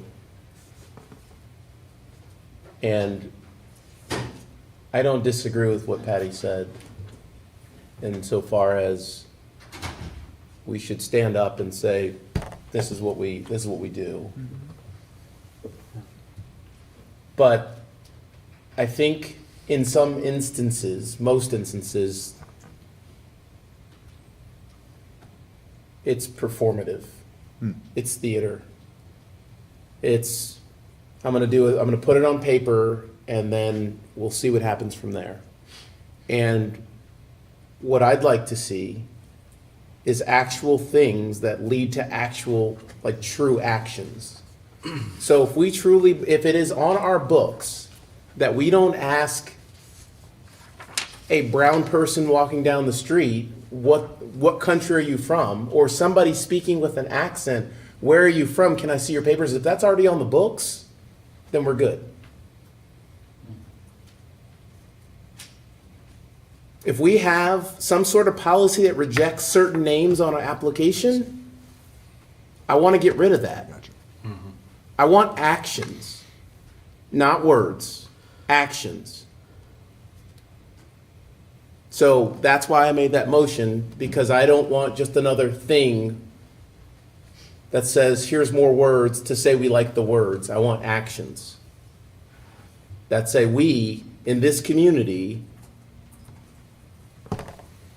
we don't discriminate. So if somebody discriminates against you, and it's very clear that, look, you got a penalty for silly discrimination.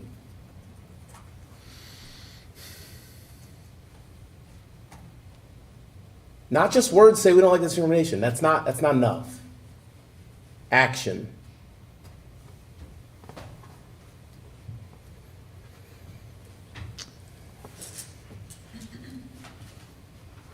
You can go, Mr. Yeah, so if I may, what would that look like? I've taken some notes and I've got some thoughts. What would that look like if you could encapsulate it for me? Would it be something along the lines that we would have a declaration or something in our hiring practices or that's on the website, we do not discriminate against, taking this verbiage and being forth and putting it front and center? What would it look like? I think it's what I just said, and I'll just maybe make it a little bit more concrete. If there was something, if there's an ordinance that says it is okay to spray paint and make fun of curly mustaches. Oh, come on. Go for it. Then I would expect staff to say, board, we've got a repeal of making fun of curly mustaches. Because it's rude. It's funny. It's mean. And so the action is we repeal that. It'll come before us as a board, a legislative body, to then legislate that it's no longer acceptable. And we repeal that ordinance. So there could be 2 things that come. There could be 0. There could be 20 that come because staff are then taking action to bring things before us that we can actually put on the books and say, this is what we are doing things as a township that are right. Okay, so could we then instruct staff to continue to, be it through code of conduct policy or other things, to be committed to a what's the word I'm looking for? Just to respect the employees, the residents of our community, the visitors to our community, that sort of thing is just a reaffirmation to continue to evaluate what we have here. So, if you don't mind, Chair, I think that I appreciate Supervisor Patterson's comments. I think I'm finally understanding what you're saying, right? And I would say, like, there's already, like, law and legislation in our Constitution that says, like, we can't discriminate. Like, even though these executive orders are saying one thing, and when you really read and you understand, like, oh, this is really generating a report within the next 4 months to then identify what actionable items the federal government might take, that's one thing. But But once we get down that road, like there are actual, and we've already discussed it, there are potential litigations, right? Like we know that there's gonna probably be an ongoing back and forth dialogue, to say the least, at the federal government level. But here at the local level, we are doing everything that we've already been required to do because there's law and legislation that says you can't hire with discriminatory practices. You have to have a anti-discrimination claim on your website. Like there are things that we already do. And I think based on perhaps the environment, what I'm hearing is that maybe outside of what's required by law, there's concern that these practices could be evolving or have evolved or may evolve based on the current climate. And so what actionable items can we take to ensure those practices don't happen? And or what I will also say is that oftentimes you won't find something that says, oh, we're going to discriminate, right, against gender, and or you're not gonna find that. What you might find, however, is that there's not an SOP, a standard operating procedure, or there's not some type of policy within an organization that requires an equitable application of a standard procedure. And that is where oftentimes you see the opportunity for discriminatory practices, is if you don't have some type of policy. But you also have to be mindful on the other side of things. You can't policy your way through every decision and every action within an organization that is ultimately serving the public. So there's a balance there. I would say that if the board is comfortable knowing that just like every other item that I've brought to you as your manager, for example, the code of conduct is a great example. There were opportunities and observations to enhance a communication that allowed for a shared understanding on how we all treat as representatives of Ferguson Township, whether that be an employee, a consultant, a vendor, a contractor, an appointee, that there is now a written document with a shared understanding for an alignment. Like I think a board member had said previously, it's common sense, but we all have a different version of common sense. But now we have a shared version of a written document that says confidentiality. This is what we are all sharing in terms of a principle or a viewpoint. There is a shared understanding, so we can address it if there is some discriminatory interpretation, if you will. And so I think what you've seen, and I'm sure before me as well, but I can certainly say with affirmation, since I've been appointed as your manager, as those observations are had, I bring that to the board. You might recall there was a policy adopted by resolution to ensure that if there is an extension to a contract, that we're even removing that discretionary decision that is within the authority of the manager to make for items that exceed a certain threshold of the original contract award. So I'm just presenting these examples to say to the board, it's happening. You don't have to tell me as your manager to ensure that we need to make sure we're observing, identifying, and correcting. Like, I'm doing that. Whether it makes me popular or not, that is something that I've already committed to doing as part of my appointment. And so you can certainly put forth a motion tonight. Already did. So And now we it- just need to vote on it.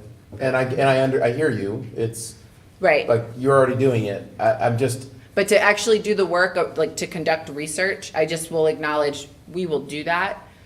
We've actually reinstitutionalized for members of the board that were here when we initiated a priority work plan, because board members have a lot of areas that you would like to see done during your term. We have a pretty long list, and we are just prioritizing that to ensure that our staff doesn't go into overload, right? So we're prioritizing the number of policy or board member request items, and that includes I conducting appreciate that. research. But this was not meant to go read every ordinance and every policy and then bring back a list. It's go, yeah, it wasn't meant to do that. Not meant to like focus on this only. This is an actionable, in my motion, is an actionable next step for what Ms. Steve has brought to the table. I don't want a performative next step. I want an actionable next step. And so if you, and maybe we can do something like every 6 months, like, hey, did we find any ordinances to change? No, we didn't. That's okay? Did we see any ordinances as we're doing our day-to-day? No, we haven't. That's okay, but So you're really just trying to verbalize and put into a motion here what is occurring. wrap up this discussion. Yes, so what they just to motion say, that just kind of says- an affirmation of what is occurring, but to say, you know, maybe a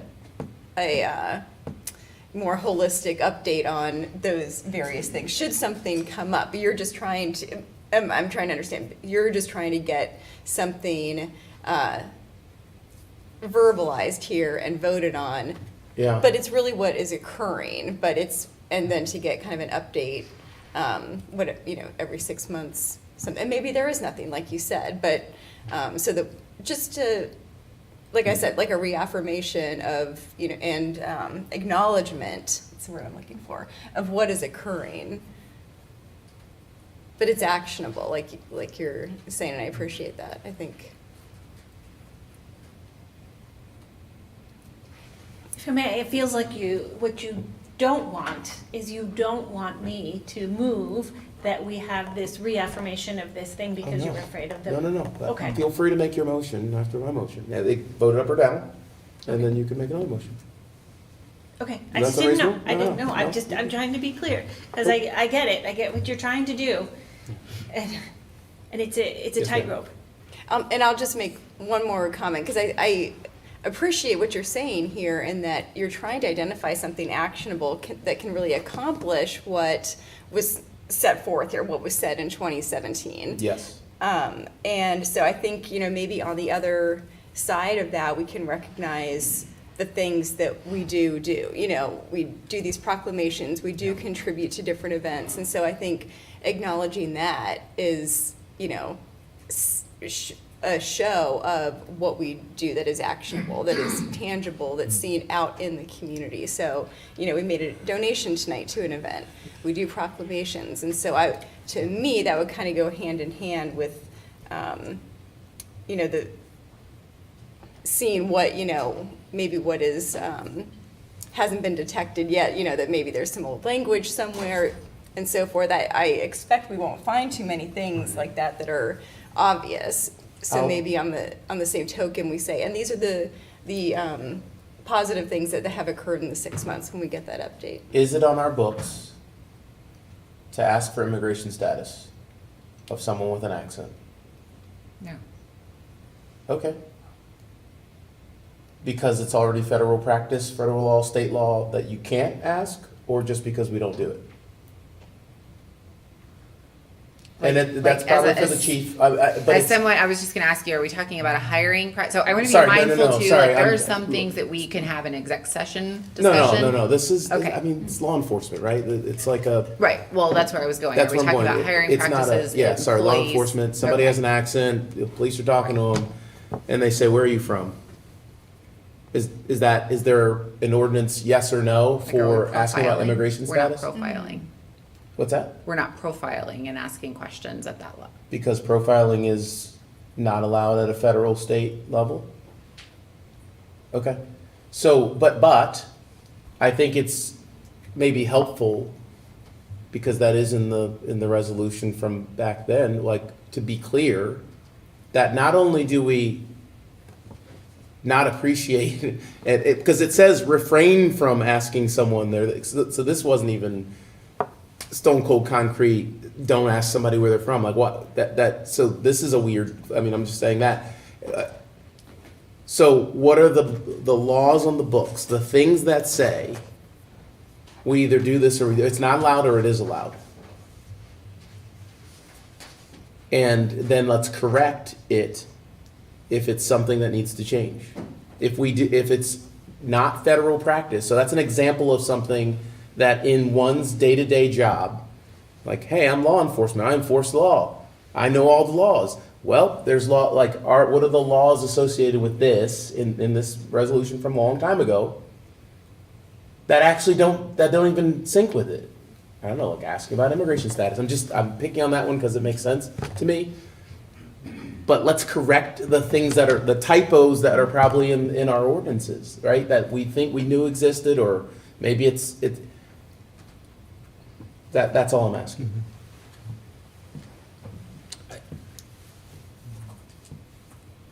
Anyone have anything to add? Otherwise, I was just looking at, hearing the conversation and everything, because my mind was going to something like identifying ordinances that illegally discriminate or can enable illegal discrimination, ... Because there is a difference between legal and illegal discrimination. Now, that's unfortunately a fact, right? I remember that in the military. Legal discrimination is if you're 400 pounds and you can't run the mile in 6 minutes, you're out. That's legal. right, yeah. Then there's illegal discrimination. So again, I think there's just calling that out is important. But I don't know if that is too in opposition to what was opposed, or does that meet the tenor of it? Or I'm just trying to think, because I'm still a little muddled on the ordinance that I seconded on specifically the wording and the outcomes. Well, I guess essentially it's directing staff to bring to this board ordinances, policies, anything that legislative body can change from a township perspective. I guess that's, that in our kind of, that seek to, or that enable exclusive practices or discriminatory practices or, other things like that. As we come across it. Yes. Yeah, and that was kind of something I was going to point out, something that as you come across it, because there has been over the years certain things either by legislation that we've had to change. I think I remember I was speaking with our solicitor one time just recently in Pennsylvania. You can no longer discriminate somebody on the basis of long hair. With something like that comes down, we obviously need to change our policy, review and change our policies to accommodate that. But sometimes we want to be ahead of the curve. Can't think of anything, for instance, but I've heard there's been discussions of possibly creating laws that employers cannot ask for dates of employment from previous employers.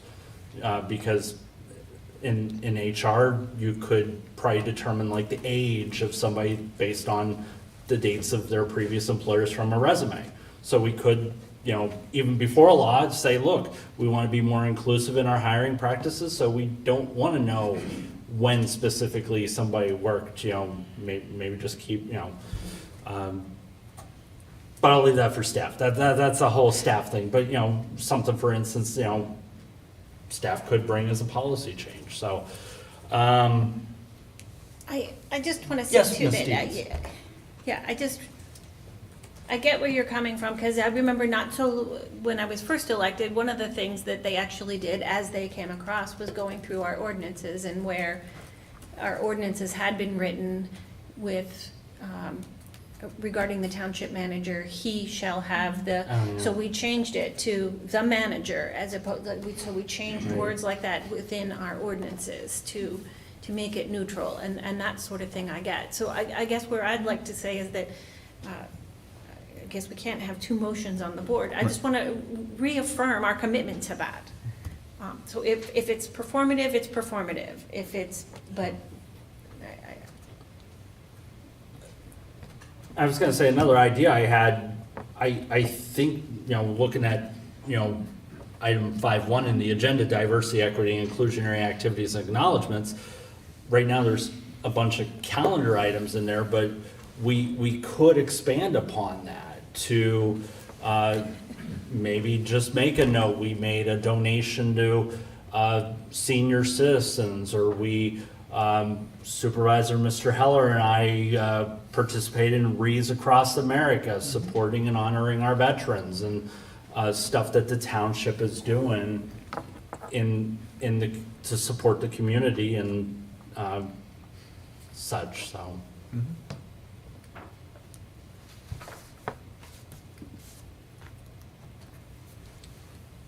Any other discussion?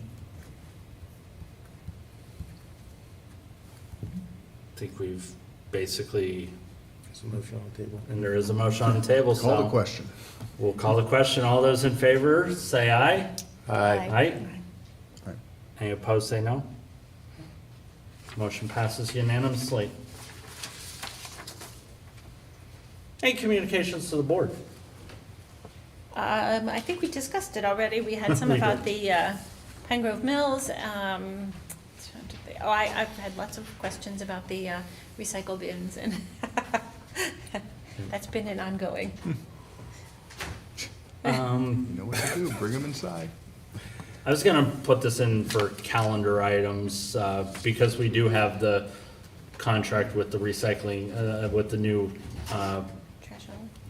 refuse collection hauler starting on April 1st. Again, if you've received the bins, you cannot use them till April 1st. Waste Management will not pick them up. Based on a communication I received yesterday, I just want to advise members of the public to be kind to your trash hauler. Your trash hauler, the person picking up your trash, they did not make the decision to go with this new contract. They did not make the decision to not pick up your trash if it's in the Bergmeyer can. They're just doing what they've been told. They're doing their job. So, I just ask for respect of the person driving the refuse truck when they're picking it up, and just know everyone's eager to use new cans, but just wait till April 1st, and then Bergmeyer's will gladly come in with their fancy claw and pick that thing up and throw the trash in the truck. So just wanted to throw that out there. Any other communications? That covers it. If not, that moves us to calendar items, which I already said that contract will start on April 1st. And if there's nothing further, Patty, would you like to entertain item 10? A motion to adjourn. Do we have a second? All right, we're adjourned. Have a good evening, folks.